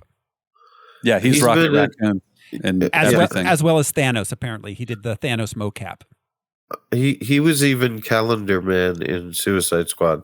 He's appeared in I think almost all of his brothers movies in one way or another. Mm-hmm. And he was Weasel. Yes. Yes, he was Weasel. He was. Yeah. We meet Ronan the Accuser. He's interrogating a Xandarian soldier. He really hates Xandar. He is soaking in their blood. Yeah. That liquid at the beginning is Xandarian blood. Yeah. Right. Yeah, Ronan's a little intense. Yeah, Dude is a that's zealot. way past Israel Palestine levels of anger. Yeah. Well, and that's kind of what he's leaning on here in the story is that Xandar and the Kree have this generations long feud, blood feud. Right. You know, you murdered my father and my father's father and my father's father, and here I am. I'm going to kill you now. Like, right. And the whole crux of it is that the Kree signed a peace treaty with Xandar, and Ronan is a rogue element of the Kree military who decides that he's going to ignore the treaty and destroy Xandar anyways. I mean, that's kind of the crux of the whole film. He's General Zod. Yeah. In a way. Yeah, exactly. His motivations are political, but the funny thing, these villains, if they succeed in their missions, what then? Yeah. I blew up Xander. What now? Yeah. What now? Well, I mean, the what? Hobby? I think generally the what now is like onto the next planet to destroy, whatever it may be. We meet Nebula and Gamora, the daughters of Thanos, adopted daughters of Thanos. We learned that Ronan is looking for the orb as part of a deal with Thanos. He's going to get. Shit! I'm sorry. I have another question. Is Nebula Kree? Originally? No. Do we know what she is? Hang on, I do have it somewhere. Just ask because she's blue. They have the comics. They have her species as Lufamoid. Mm. You got to get the Z pack for that. Yeah, she was. I think it was kind of the similar thing to Gamora. As a child, he destroyed her planet. Thanos probably destroyed her planet and then took her, or half the planet. 100%. As far as her backstory. What I find interesting is that but she's organic. She's not totally robot. Go ahead. What were you saying? I was just gonna say I think it's funny that like Thanos was doing his half the universe thing by hand, and the whole Infinity Gauntlet was just like he needed to find a labor saving device. He's all about efficiency. Yeah. Yes, Which, not to spoil anything from What If, he is all about efficiency. Yes. Yes, he is. And later on, I don't know if anybody ever noticed, but he says something to Gamora. Maybe it's when he's on that planet getting the Soul Stone, but he's like, I saved you. Your planet was destitute, famine. You were all going to die. You were living brutally. But we know for a fact that it looked like a thriving society, and he personally takes Gamora away and off to the side. You know, he wasn't defending her life. No, not at all. So, all right. We learned, so Ronan's going to give the orb to Thanos, and Thanos will destroy the planet Xandar in return. Korath reports to Ronan about the orb and Peter, and Ronan sends Gamora to retrieve the orb from Quill. So that's the worst deal ever. Ronan accuses a moron. If he knows this orb is powerful enough to destroy Xandar, why search for it? Why find it? Why give it to Thanos? Have him destroy Xandar? Well, he doesn't. He just knows that Thanos is trying to get this orb. Right. Yeah, I don't think Thanos was clear that the orb is what he would use to destroy Xandar. I think Thanos probably, even without the orb, probably could destroy Xandar if he really tried. We'll get there because we get our first explanation of the Infinity Stones in this movie when that's revealed. But the room that the orb is held in, when the orb is on the ground, you can see the little panel that shows the creation of the Infinity Stones. So I wonder if Ronan had gone to get it himself, he would have seen this and put it together. Maybe he's clever enough, but Quill didn't, Korath didn't. They just were in a room with a rock. They didn't look at the walls or anything. They're not archaeologists. It just seems like, doing deals, rule number one. But let's proceed so this doesn't take forever. Yeah, so we cut to Xandar. We meet Rocket and Groot. They're after Quill due to the bounty on his head. Peter 40,000 units. Yes. And they're going to be rich. Yep. And what a great introduction to buddies. Yeah. To the buddy movie vibe. Yeah, absolutely. Rocket complaining about children walking. Yeah, I don't know if people remember Lethal Weapon 2 all that much, but it's that dynamic. Absolutely. And I love it. Yeah, absolutely. Don't drink fountain water. Yeah. You idiot. Yeah. Yeah. It's like, why is it gross? Like he's drinking from what's coming out of the pump. But yeah. It'd be gross too, but it's just so funny. Rocket's just so disgusted. Yeah. So, all right, Peter tries to unsuccessfully sell the orb to his contact, who, when they finds out Thanos is involved, doesn't want anything to do with it. He gets attacked by Gamora. Rocket and Groot try to capture Peter. There's a big kerfuffle. They all end up getting arrested by the Nova Corps. A little kerfuffle, like it was Portland for a weekend, you know. Yeah, well, I mean, there's a melee. Yeah, they fight each other. There's a bunch of fighting and running in an action sequence. Rocket calls them fascists. Yes. Yeah. He's political. We meet Nova Prime, the head of the Nova Corps. She's mad about Ronan attacking their outpost. The Kree government don't care. We get a lineup of each of the prisoners. They get sent to the inescapable prison, the Kiln. There we learn that Gamora is wanted dead by all the other prisoners for being the daughter of Thanos. The whole processing scene of them as prisoners was pretty cool. Yeah, it was. It's been done in a few movies, some very famous that we all know, but it was great. It's a great way to introduce them with their little like rap sheet profiles, their reactions. Yeah, it was great. So, of course, we had the Stan Lee cameo back on the streets of Xandar. He was Mr. Smiles. Yes. In the Kiln, there are two cameos. Yes, there are. Lloyd Kaufman is one of the prisoners. Yep. And Nathan Fillion is the voice of the big blue alien that wants to lather up Quill. Yep. Oh, exactly. they gets the stem, their roots up his nose. Yeah. We go through you. Yeah. Lloyd screaming. You can see him really, really well. And yeah, I just love it. I also love in every movie is when it's like somebody that somebody else really wants to brutally murder, but they're always just like, you just wait. You just wait and see. And they always say that when they're standing a few feet away from each other with a knife. Yeah. As soon as you fall asleep, I'm going to get you. It's like, why don't you just stab him in the head right now? So, yeah, Rocket and Groot protect Quill as they plan on escaping. They still want the bounty on him. Gamora reveals to them that she was going to steal the orb and sell it herself, betraying Ronan and Thanos. That night, we meet Drax the Destroyer, another inmate. He wants to kill Gamora because Ronan killed his family, and Gamora was working with Ronan. Quill convinces Drax that Gamora can bring Ronan to him. Rocket, Quill, and Groot all join up with Gamora to escape and steal the orb, splitting the profits. We cut to Ronan. He hears from a mole in the, or he hears through Thanos's what's his face? Chitauri guy. No, it's the guy that Alexis Denisoff. The other, yeah, thank you. That Gamora is betraying he and Thanos. So Thanos summons Ronan to his presence. And then at Thanos' sanctuary, he lives on like a meteor. Like with nothing on it.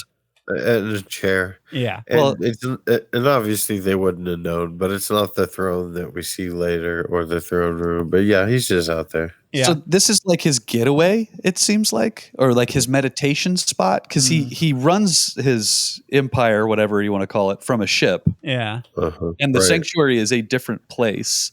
Yeah. And we find out later on that he had the Black Order already at this point, but they're not around. Is this where he goes to get away from the Black Order because they're all dark and dramatic? He just brings the other ones to maybe he can't be found as easily when he's here. Yeah. Maybe the other is just his secretary also. Well, that's for sure, yeah. Just brings his personal assistant with him when he goes on vacation. And it's just Mr. Smithers. His team to run the business. Yeah. Or it could be a flex. Like, I'm so badass, I just sit in a chair in space. Yeah. I mean, yeah, it kind of probably is some of that. Yeah. Yeah. Basically, he warns Ronan not to fail him again and sends him back after the orb. Ronan and Gamora head to the kiln together. I mean, this scene existed only to introduce Thanos. It doesn't serve any sort of narrative purpose in this movie itself. But I'm glad it did because it set it up. You know, we didn't know what to expect exactly. And he started portraying his version of Thanos right away. Yeah. Do you know what I mean by that? The tone of his Brolin voice, the attitude, the quiet, the silence, and the staring. That's such a badass villain move. Yeah. Like Ronan's yelling and whining, and Thanos doesn't interrupt him, doesn't correct him. But when he's done, it's basically, okay, now if you don't do what I say, I'm gonna fucking kill you. Yeah. The only thing I don't take serious, boy, is you. Boy. Yes, he calls him boy. Your politics bore me. Like I've memorized the thing that he says because it is so cutting. Like your politics bore me. Yeah, you are a child, and all you care about is politics. Yep. Or vengeance. Yeah. Or you don't like these people on Xandar, you know, like, yeah, and boy, you know, and we know historically that has some intense connotations. Yeah. But it doesn't feel as as offensive. It doesn't feel offensive in this. I mean, that is some putting you in your place bullshit. You know what I mean? Like if you were in a bar and you were on the verge of a bar fight and you called the dude boy. Oh yeah, there'd be a bar fight. That would start the fight. You would have to fight at that point. You would have to fight. Them's fighting words. Yeah, exactly. Them, if there are any, it's them's.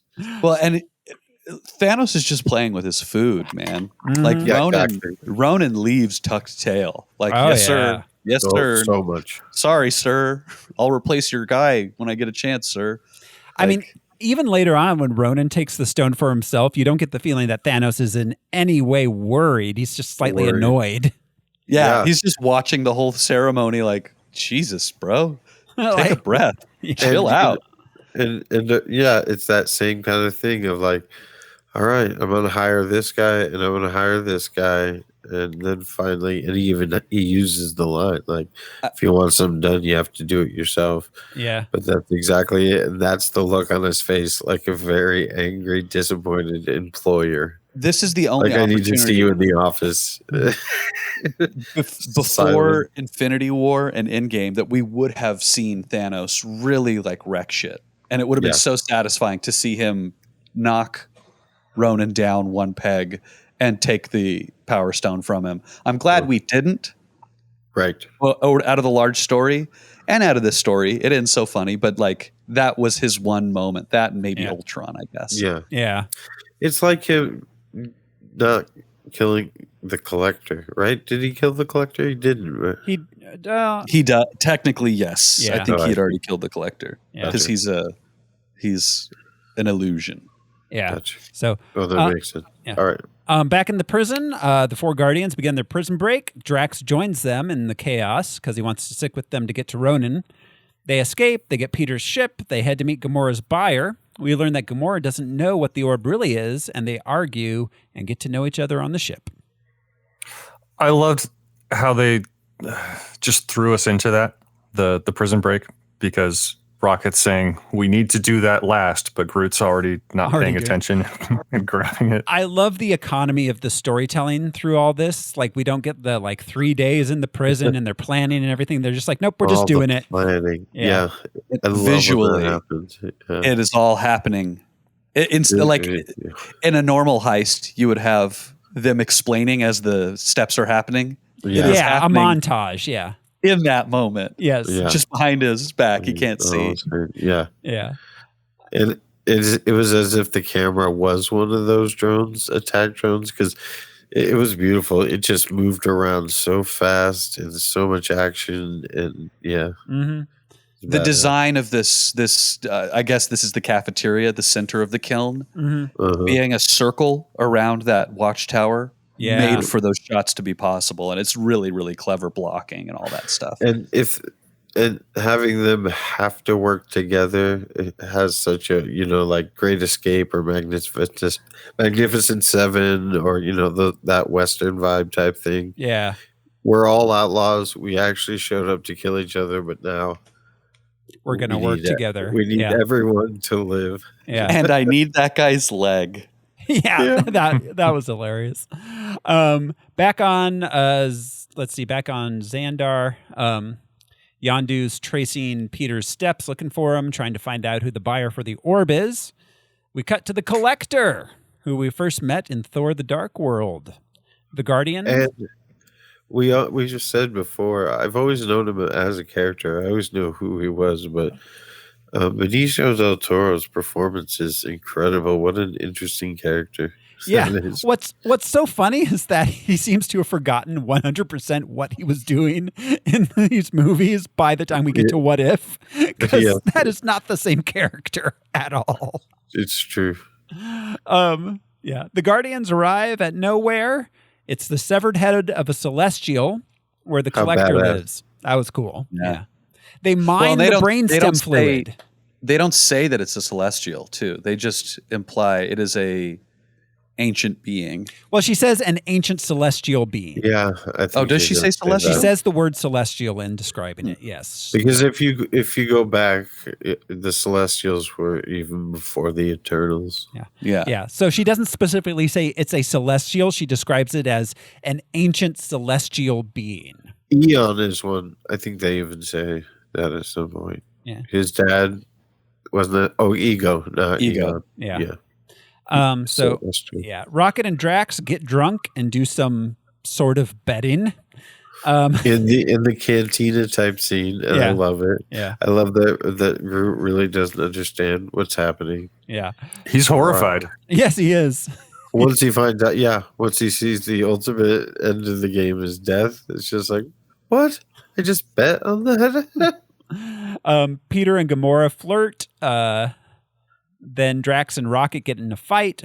It gets broken up by Peter. Then Drax stomps away in a big ol' huff. They meet the Collector, who explains that the orb contains an Infinity Stone. It's the Power Stone, to be exact. Meanwhile, Drax contacts Ronan, telling him where they are in an effort to lure him there to kill him. Meanwhile, the Collector's servant tries to take the Infinity Stone, causing a big explosion. The Guardians escape, taking the stone in the orb with them. Gamora wants to take it to Nova Corps and convinces Peter to help her. But just then, Ronan arrives. He easily defeats Drax. While the others flee by ship, pursued by Ronan's followers and Nebula. Nebula destroys Gamora's ship, leaving her floating in space. Ronan's fighters capture the orb and go away. Quill rescues Gamora, contacting Yondu with with where he is. Yondu arrives and saves them from dying in space. Right, exactly. I thought that was beautiful. I thought it did evoke emotion. It was the way he saved her, the way he thought he might die. It was done very well and not cheesy. And throughout the movie, and I love critics that they just love to compare him to Harrison Ford and Han Solo, and there are elements of that. But that moment gave you that same kind of vibe as "I love you, I know," kind of thing. He's like, the likelihood is I'm going to die, but I'm going to die trying to save her life. Yeah. It just suddenly made me think about Raiders of the Lost Ark when he surrenders to the Nazis to protect Marion. Yes. Yeah. Yes. Exactly. There's definite Harrison Ford vibes in this, but what Chris Pratt's doing and the character in general reminds me more than anything else of Kurt Russell in Big Trouble in Little China, and a little bit Escape from New York, but mostly Big Trouble in Little China. You're absolutely right. Big Trouble. Yes. There was a really cool effects bit in the chase when Peter Quill uses the pod that they're mining pods, I'm assuming, and uses it to rip open one of the Necro ships. Oh yeah, and then pilots the pod inside to use the pod's hand to pilot the other ship. Yeah, he's using the ship to pilot the ship. Yeah, the pod to pilot the ship. Yeah, that was very cool. In fact, another thing, like, because there's a certain kind of like douchey like dirtbagness to Star-Lord in this, which again, Big Trouble, but also a little bit so Michael Douglas in Romancing the Stone. Like, it's that kind of dirtbag kind of energy. Yeah, and again, I don't entirely agree with it, but Han Solo as well. Yeah, definitely. Yeah, he's just in it for the money and to get the girl at best. Right. Yeah, it's about the scheme. Rocket's the same way. You don't have to just compare him to Star-Lord. It's the same kind of thing. He has a heart. He does care, but he can't care about everything. He's got to make money. He's got to get going. What does he say when they leave the collector's den? You had that thing in your purse. Why do you still have it? Right. He's like, just leave it. Yeah, he's like, it's not a purse. It's a knapsack. But Rocket it's immediately is like, dude, that thing's dangerous. Don't bring it with you. Yeah. Yeah. I love the way he delivered that. Why do you still have that thing? Yeah. Right. Yeah. Drax, Rocket, and Groot decide to rescue Peter and Gamora. While back on his ship, Ronan contacts Thanos, telling him he's keeping the Infinity Stone. He puts it in his Cosmorod, telling Thanos he's going to use it to destroy Xandar, and then he's coming for him. Yeah.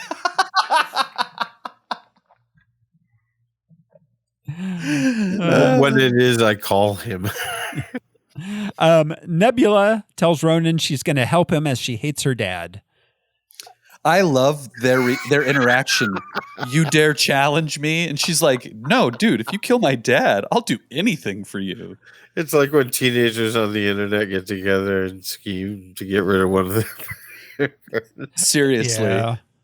Well, and he is so petty and so is Nebula. They are made for each other, man. Oh, yeah. They're just spite and vengeance and blue, So much vengeance, so much stupid, misplaced anger. Yeah. And not very good, not very intimidating. Yeah. Every attempt at intimidation it just fails. Right. Thanos looks him right in the eye. Yeah, calls him boy. So, all right. On the Ravager ship, Yondu is going to kill Peter, but then he and Gamora convince Yondu to help them get the stone from Ronan in return for letting him keep it. Drax with the gun on top of the ship is one of my favorite shots in this movie. Yeah. It is such an idiot baller move. Like it is like the stupidest thing you could do. Stand on a spaceship with a gun. Yeah. Oh God. Yeah. It's like in part 2 when he like attaches himself with a chain or a cable. Yes. It's not a good plan. Why would you do it? He was all about it. There's a lot of complaints about Drax's characterization in these movies as being underpowered, and I really disagree with that. I do too, to a large extent, because we see things like he's standing in the vacuum of space, just like big swing and dick move. I've got the big gun. I'm going to point it at you. Right. Like, and Guardians 2 hanging on by a chain. Right. Like he is very, very capable. He just doesn't have the brains to follow up with this brawn. Yeah. But then there are scenes where he does have that brain. It's just that's the brain he has. Like they explain the metaphor thing and going over his head and talking to Mantis, talking to Rocket. I don't think a single thing he's ever said it was malicious. No. Do you know what I mean? Yeah. It's like being around someone that, we'll just say, has a condition where they cannot help but not have a filter. Every single thing they think comes out. And I like that part of his, and he's not just brute strength. His honesty also. Yeah. His honesty. Brutal honesty. Yeah. So, all right, just then, so then we get a planning Okay, no. So, they rescue Drax, Rocket, and Groot arrive to rescue them. They all join up together. The Guardians do the big thing where they have the thing and they talk each other into going to do the right thing to save the galaxy. We're all the Gertie's thing, or the, everybody puts their hand in. What did you say, Brian? We're all standing. Yeah, yeah, happy. Yeah. No, that was brilliant. Yeah. And another joke at movie tropes. Yeah, exactly. I was going to say, so aware of the tropes that they're fulfilling. Like the putting the hands in. So many movies of everybody puts their hands in. Like Quill after rescuing Gamora, I just felt something inside me so heroic. I mean, objectively, like he's not wrong, but also it's what you felt with love. You fool. So, but standing up. Now we're all standing up. Are you happy? Does this mean more? Yeah. So we get a planning montage. If Ronan gets to the surface of Xandar with the stone, he can destroy the planet. They have to keep him from getting to the surface and touching the stone to it. Because of The Simpsons, it's funny. His ship is called the Black Aster. It's spelled differently. But anyways, very wealthy heiress, dowager, Mrs. Astor, who owned the Astor Hotel in New York. Anyway, she was on the Titanic, and she was one of the people that survived because she was white and rich and a woman. So she got right on the boat. Yeah, of course. But if you notice every now and then on The Simpsons, there'll be a bottom headline that says Mrs. Astor safe. Yes. And it just every time they brought the ship, that's all I thought of. Yeah, well, Mrs. Astor safe, because that was an actual headline in the New York Times when that's Titanic, what I mean. But it'll appear in common time, like today's newspaper. Still safe. Yeah. Yeah. So all right, she's dead. So the headline is great. Yeah. So Peter contacts Nova Corps, tipping them off about the impending attack. They launch their plan. They breach the Dark Aster with the Milano. Oh, FYI, named after Alyssa Milano. Because Quill is a teenager from Earth. Yes. Left Earth in 1988, yeah. In 1988. I 100% did have a crush on Alyssa Milano in 1988 myself. Absolutely. Yeah. I thought it was just referring to the delicious Pepperidge Farm that he misses so. Ronan. Those were also named after Alyssa Milano. Yeah. They also were, exactly. Like, who's the boss? These cookies. Ronan uses his empowered Warhammer to destroy the Nova Corps fleet. Come on, call it what it is. The Cosmorod. Yeah. Drax kills Korath. Gamora defeats Nebula, who escapes. The group finds themselves outmatched by Ronan's power until Rocket crashes. That was a badass escape. Dude, she rips her own arm off. Yeah. I mean, obviously, nobody does that, but the scene with Obi-Wan and Anakin when they're flying through the city and jumping on different cars and into different cars, kind of had that vibe. I loved it. Yeah. Well, and to me, this, not to like get too big into like the symbolism of what she's doing, she is an animal that is trapped and she is chewing off her own limb to escape the trap. Yeah, 100%. Yeah. And this is how Nebula becomes an independent operator, but she doesn't, because she does go back to Thanos, who, as we'll see later on, is very unhappy with her. Yeah. So she tries, but she also knows that nobody really tried. Gamora tried to save her, I guess. Yeah. Nebula is a deeply traumatic and flawed character that's really interesting to look at through that lens of like, what do you do when you get free? Like, sometimes you wind up back with the people who trapped you in the first place. It's Stockholm. Yeah. Well, and Nebula's arc through this into Endgame is just beautiful. She has a great arc. Oh my God, man. Oh. And in the comics, it's intense. He basically makes her a living, decomposed body to try to impress Death. Because the whole storyline is Thanos is in love with Death and trying to impress her. And so he basically, keeps her alive but kills her as a gift to Death. Yeah. And then she gets the Infinity Gauntlet in that state of mind. Yes, you're right. Oh, that is I was hoping that was going to be one of the outcomes of the storyline, but man, that moment is one of my favorite moments in Marvel history. It's crazy. So, all right. Rocket crashes Ravager's ship into the Dark Aster. The damaged Dark Aster crash lands on Xandar. Groot sacrifices himself to shield the group. Okay, so here's there weren't many places. This whole thing, I teared up big time. Yeah. Groot sacrificing himself was one of the hardest things I've seen. Well, Rocket sacrificing himself, because Rocket didn't expect to survive this. He didn't shoot a hole in the ship like they did initially. Right. He just kamikazed into the ship, probably think he's going to die. Yeah. To save his friends. Yeah. Yeah, that's true. Maybe he's more Han Solo. He's got Groot as his Chewie, but yeah, that was a kamikaze. Yeah, absolutely. If I make it through, right on. But here we go.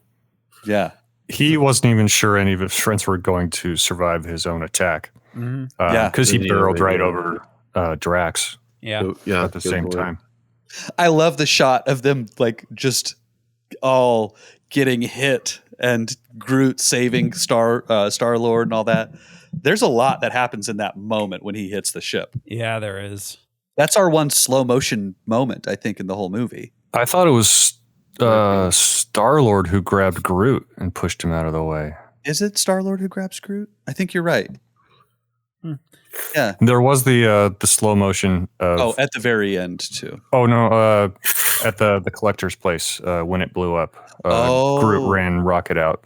So we do get multiple. Now I'm thinking about it. Yeah, that and then the moon gun that they shoot Drax with. Yeah, or not Drax. They shoot Ronan with. Yeah, and then again in the end when we see it again. Yeah, that's there's a few slow-mos, but all right. So they crash. Ronan emerges from the wreck, prepares to destroy Xandar. Peter distracts Ronan with the dance battle. He names them. Yeah. Behold, your Guardians of the Galaxy. Mm-hmm. Because they would have just been some assholes from space if he hadn't said that out loud. Yeah. Right. Yeah, he names them. And not the universe. Yeah. You know what I mean? Yeah. They cruise around as if it's a CB radio or police scanner, and they listen for shit that's going down. They're like, all right, let's check this out. Yeah. But they guarded this galaxy. They kept this galaxy from dying. Yeah. Badass. Yeah. The distraction allows Drax and Rocket to destroy Ronan's Cosmorod. Quill grabs the Infinity Stone as it flies off it, and he's going to die from its energy. But with Gamora, Drax, and Rocket grabbing his hands, sharing his burden, he uses it to vaporize Ronan. So I really like the mirroring at the beginning. He refuses to take his mother's hand. Here, he takes Gamora's hand. And he sees his mother in this moment. Yeah. Right. He sees his mother in this moment. And there's a lot going on.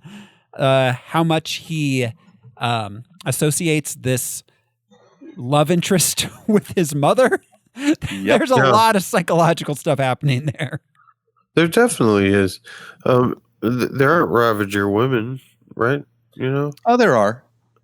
We don't see them until Michelle Yeoh, I think, is a Ravager in the next movie. Yeah, but in Peter's situation, he was only raised by Yondu and those kind of. He was raised by the Lost Boys, basically. Yeah. Yeah. But the mom thing, he has some stunted growth though, and a lot of regret and guilt. Yeah, and, that's a motivator for saving her life. It's not just romantic. It's I couldn't save my mom's life, so I'm going to die trying to save Gamora. What I love most about this end moment, there's a lot of so when they escape from the prison, he says to Rocket, "That's a great plan." And then when they plan their defense of Xandar, he's like, "I've got 12% of a plan," and they're all mocking him for it. Mm-hmm. The way they win, there is no plan. Star-Lord improvises. Mm-hmm. It's a dance-off, bro. I'm distracting you. Yeah. He is literally beautiful. Rocket is not aware. Rocket's improvising a weapon. Yeah. He's improvising on the ground. He's doing his thing, yeah. Everybody is improvising in this last moment. And we get Gamora who improvises this heartfelt, I don't know, Peter, take my hand. You're going to die on your own.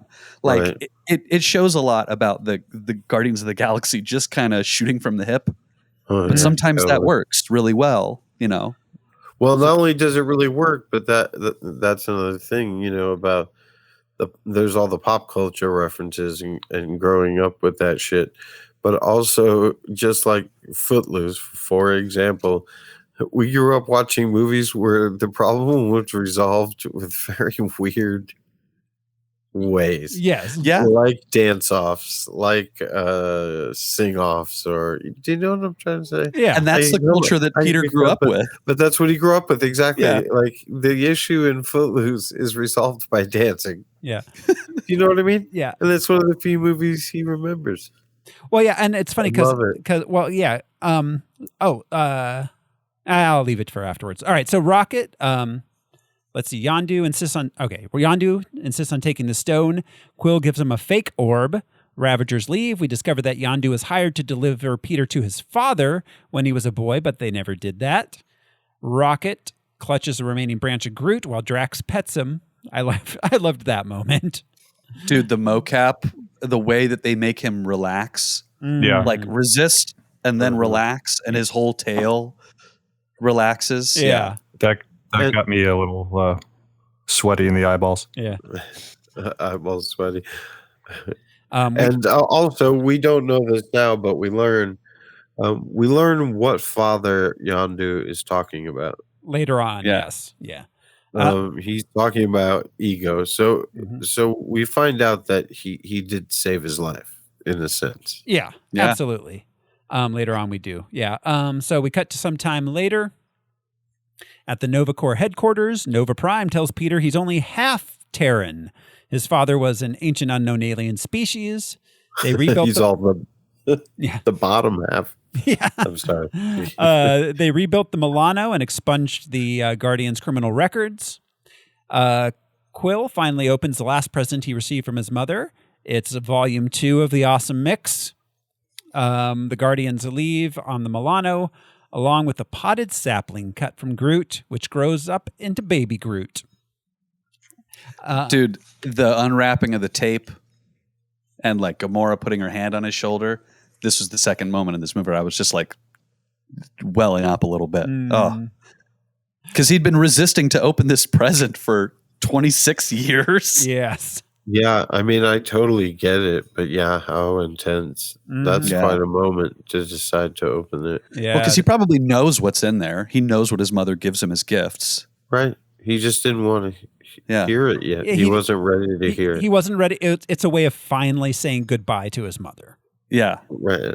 And then getting to see a new side of her, because it was a new set of songs that meant so much to her. Yeah. Yeah. Very important, very emotional. James Gunn hit every button, and he didn't overdo it. Yeah. In the after credits scene, the Collector sits among his destroyed archive with 2 of his living exhibits, Cosmo the dog and Howard the duck. Howard the duck. And that is a duck fact. It's true. Yeah. What did you say? The burn's going down? Yeah. Drinking the thing. That's like the last line. Yeah. I think.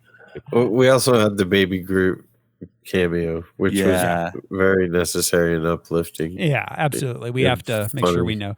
I guess technically that is not Groot's son. It is a clone of Groot, according to arborists. I always thought that. I thought that. I never thought it was his son. Well, it's still Groot. No, it is not Groot. James Gunn insists it's not Groot. It doesn't have the same memories. It is a clone of Groot. He insists. Well, it has to be a clone. That's how that works. But like it has its own personality. Like this, James Gunn insists it's a different character with different memories and a different personality. I can buy it. But I don't know if I can. But all right. I mean, you can't buy that it's a different character. Buy as if. Do I think it's possible? Yes. I don't agree. That's all. Okay. Well, I mean, take it up with James Gunn. He's the one that said it. Well,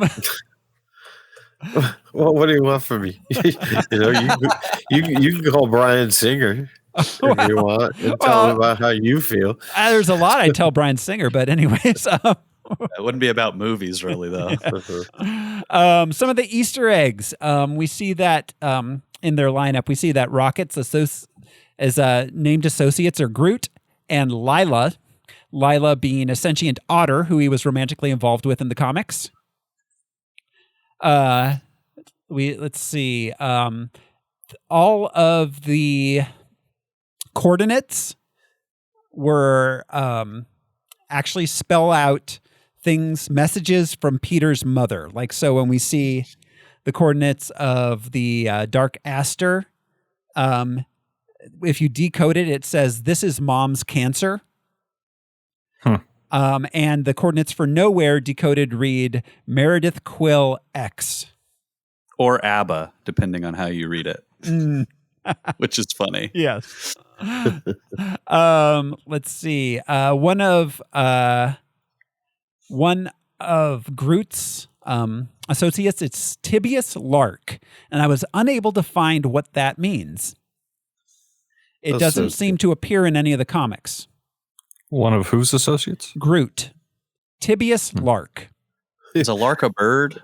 He's the partner. A lark is a bird, and a tibius is part of a bone. Bone bird? I don't know. Bone bird. I don't know. Groot's a real freak. Yeah, I don't know. So Bird Bone, the sexier Bird Box sequel. Let's see. He describes the orb as having a real shiny blue suitcase, Ark of the Covenant, Maltese Falcon vibe. Ark of the Covenant and Maltese Falcon are some obvious references. Shiny blue suitcase is a reference to a 2003 movie, which is interesting because that's one of the few references that Peter Quill makes that is not from 1988 or previous. What movie? What's the movie? It was let me see. It was from Kiss Me Deadly. I'm sorry, The Big Empty, 2003. In which let's see. That movie, let's see. Jon Favreau, it's a Jon Favreau movie. He has to deliver a shiny blue suitcase across country and he doesn't know what's in it and people are after him. That's interesting. Yeah. So there's a little anachronism. So I'm wondering if that was like just a reference because of Jon Favreau and Jon Favreau's association with the MCU. Yeah. If that's what that was about. Yeah. So, well, we know that some of the Ravagers may have been back to the Earth. We will find out later. Yes. Yeah. Probably. I have just a couple unanswered questions. Where was he? Hang on. Yeah. I was just looking at other Easter eggs. The 12% of a plan was a nod to one of the was it the Avengers? Yeah, where Tony tells Pepper to give herself 12% of the credit, 12% of the credit, and then she says, "I was having 12% of a moment." Mm-hmm. Yeah. Right. All right. So questions. Yeah, unanswered question.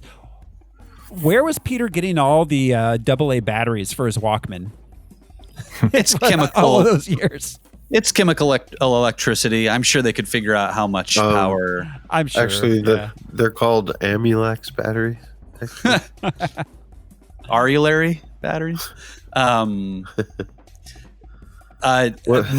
sorry, but in the Simpsons episode we watched this week, Homer went searching for batteries, and ever ready, sometimes ready, always dead. Yeah, ever dead. Yeah, already dead.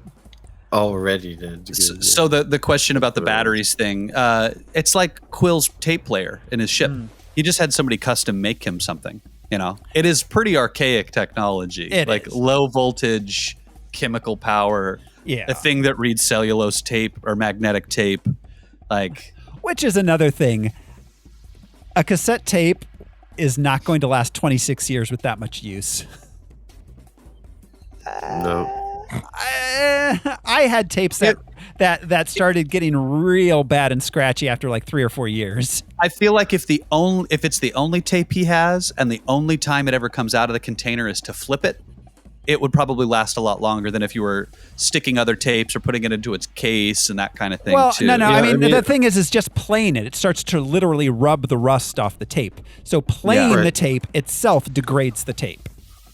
I have tapes from 30 years ago that still play, but then, same as I've had ones that lasted about a month.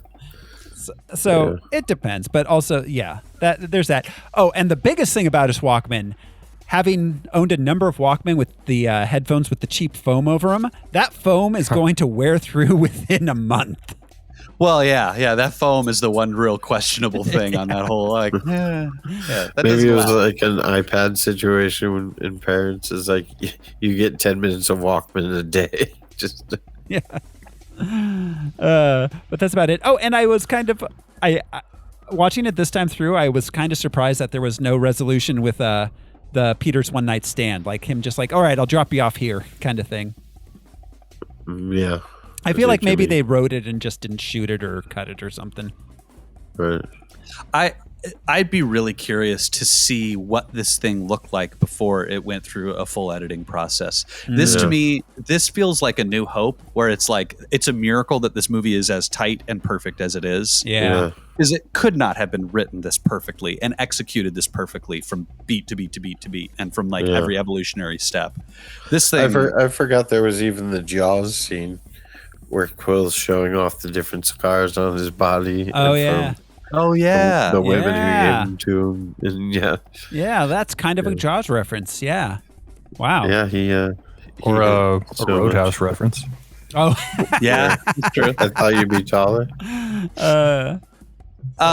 Did we talk about the collector's explanation of the origins of the Marvel Universe? Not really. Did we really get into that? We did not. Because he shows a Celestial using the Power Stone. Yes, he does. We get the explanation that before the universe existed, there were 6 concentrated ingots or whatever, 6 elements that were then concentrated into ingots. Like it's an interesting thing that establishes the rest. This is the beginning of the back half of the Marvel Universe. He said that there were. He called them singularities, Thank you. Yeah. That's right. Yeah. and then like after they exploded. So Like, yeah, there were 6 Big Bangs. yeah. I don't know. Prior to the Big Bang that we now have, or Yeah. the universe that exists out of And yet- whatever. And yet, according to comic book canon, they're not as powerful as they later were made out to be. Yeah, there are more powerful things in the universe. Right, which I think is what we're probably going to be leading up to here in Phase 4. Yeah. I think Phase 4 is going to be time related, but who knows? We'll see. Yeah, well, yeah, and I mean, let's not forget that it took 3 phases to get to Infinity Saga. Yeah. So, Sure. you know, we may be looking at Phase 4, 5, and 6 to lead up to the next humongous thing. Yeah. Oh, there are big things already afoot in the MCU. Oh, sure. It's crazy. Well, yeah. If it's true, they have introduced a very important character. If that dude is Kang, then it changes a lot. Oh, Well, in addition Bang. to Kang in the multiverse, there are things that happen in the Eternals movie that expand on this movie also, which is really Oh, interesting. cool. Yeah, I read those spoilers, so I kind of know what you're talking about, even though I haven't seen the movie yet. But yeah, Yeah, it's pretty cool. And it's also time for an actual Doctor Doom. that'd be The nice power- eventually. The actual powerful Doctor Doom Yeah. that Yeah. exists. Yeah. So, all right, guys, you ready to rank Guardians? Sure. Yeah. All right, let's take a look here on our big old ranking list. Let's see. Our top-rated MCU movie is The Avengers. We've got Iron Man, Captain America: The Winter Soldier, Captain America: The First Avenger, Iron Man 3 at 11. I feel like it's better than Captain America: The First Avenger, for sure, without question. Yeah, I think so too. I'd be fine between Spidey 2 and First Avenger. Well, what do we think about what I don't know. Al, Brian, what are your guys' thoughts on this area? I think this is better than all the other Batman movies, like Batman Begins and Batman '89. Huh. I kind of agree on Batman Begins, but then in retrospect, I don't know if Batman Begins is actually better than Batman '89. But again, that's just Batman '89 reasserting its nostalgia over me as we get further away from the movies that we ranked above it. Yeah, I mean, I could make arguments that this is better than Winter Soldier, even. But that's saying quite a bit. Yeah, I mean, yeah, there's an argument to be made, but it is questionable. I don't know. Al, what are your thoughts? That I don't know. I didn't know that was an option. I'm using that next time. Go fish. I agree with all your points, but I can't fine tune it. Well, it's going to keep changing as the movies get better, so you can kind of put it anywhere. Yeah. Is this our first space movie? Yes. I mean, feel Green Lantern. Lantern. That's true. But I mean, we only see two places in space in that movie. We don't really see. Well, no, that's not true. I feel like it is in the MCU. Oh yeah, definitely in the MCU. Oh yeah, for sure. But yeah, I mean, I think it's our first one that like deals like so heavily like in spaceships and like all of that. Okay, sci-fi. Kind this of is stuff. the first movie that does not happen on Earth whatsoever. Right. Other than the prologue, there is no Earth in this movie. Yeah, absolutely. I don't know. How about this is really tough because I feel like it could really go anywhere between 4 and 7. It really could. Do we want to go ahead and just let's split the difference and put it at 5? Yeah, that sounds good. Okay. I'm happy with that. All right, then that's where it's going. We are putting it at number 5. All right. I'm looking to see where it landed on other MCU lists. I don't know if that's wise. Yeah, I mean, there's a lot of your mileage may vary on other lists, I find. Not our list, though. No. Ours is the definitive list. Yes, our Listener, list. You can trust us to come to serious conclusions. Yes, we make no mistakes at all in ranking movies.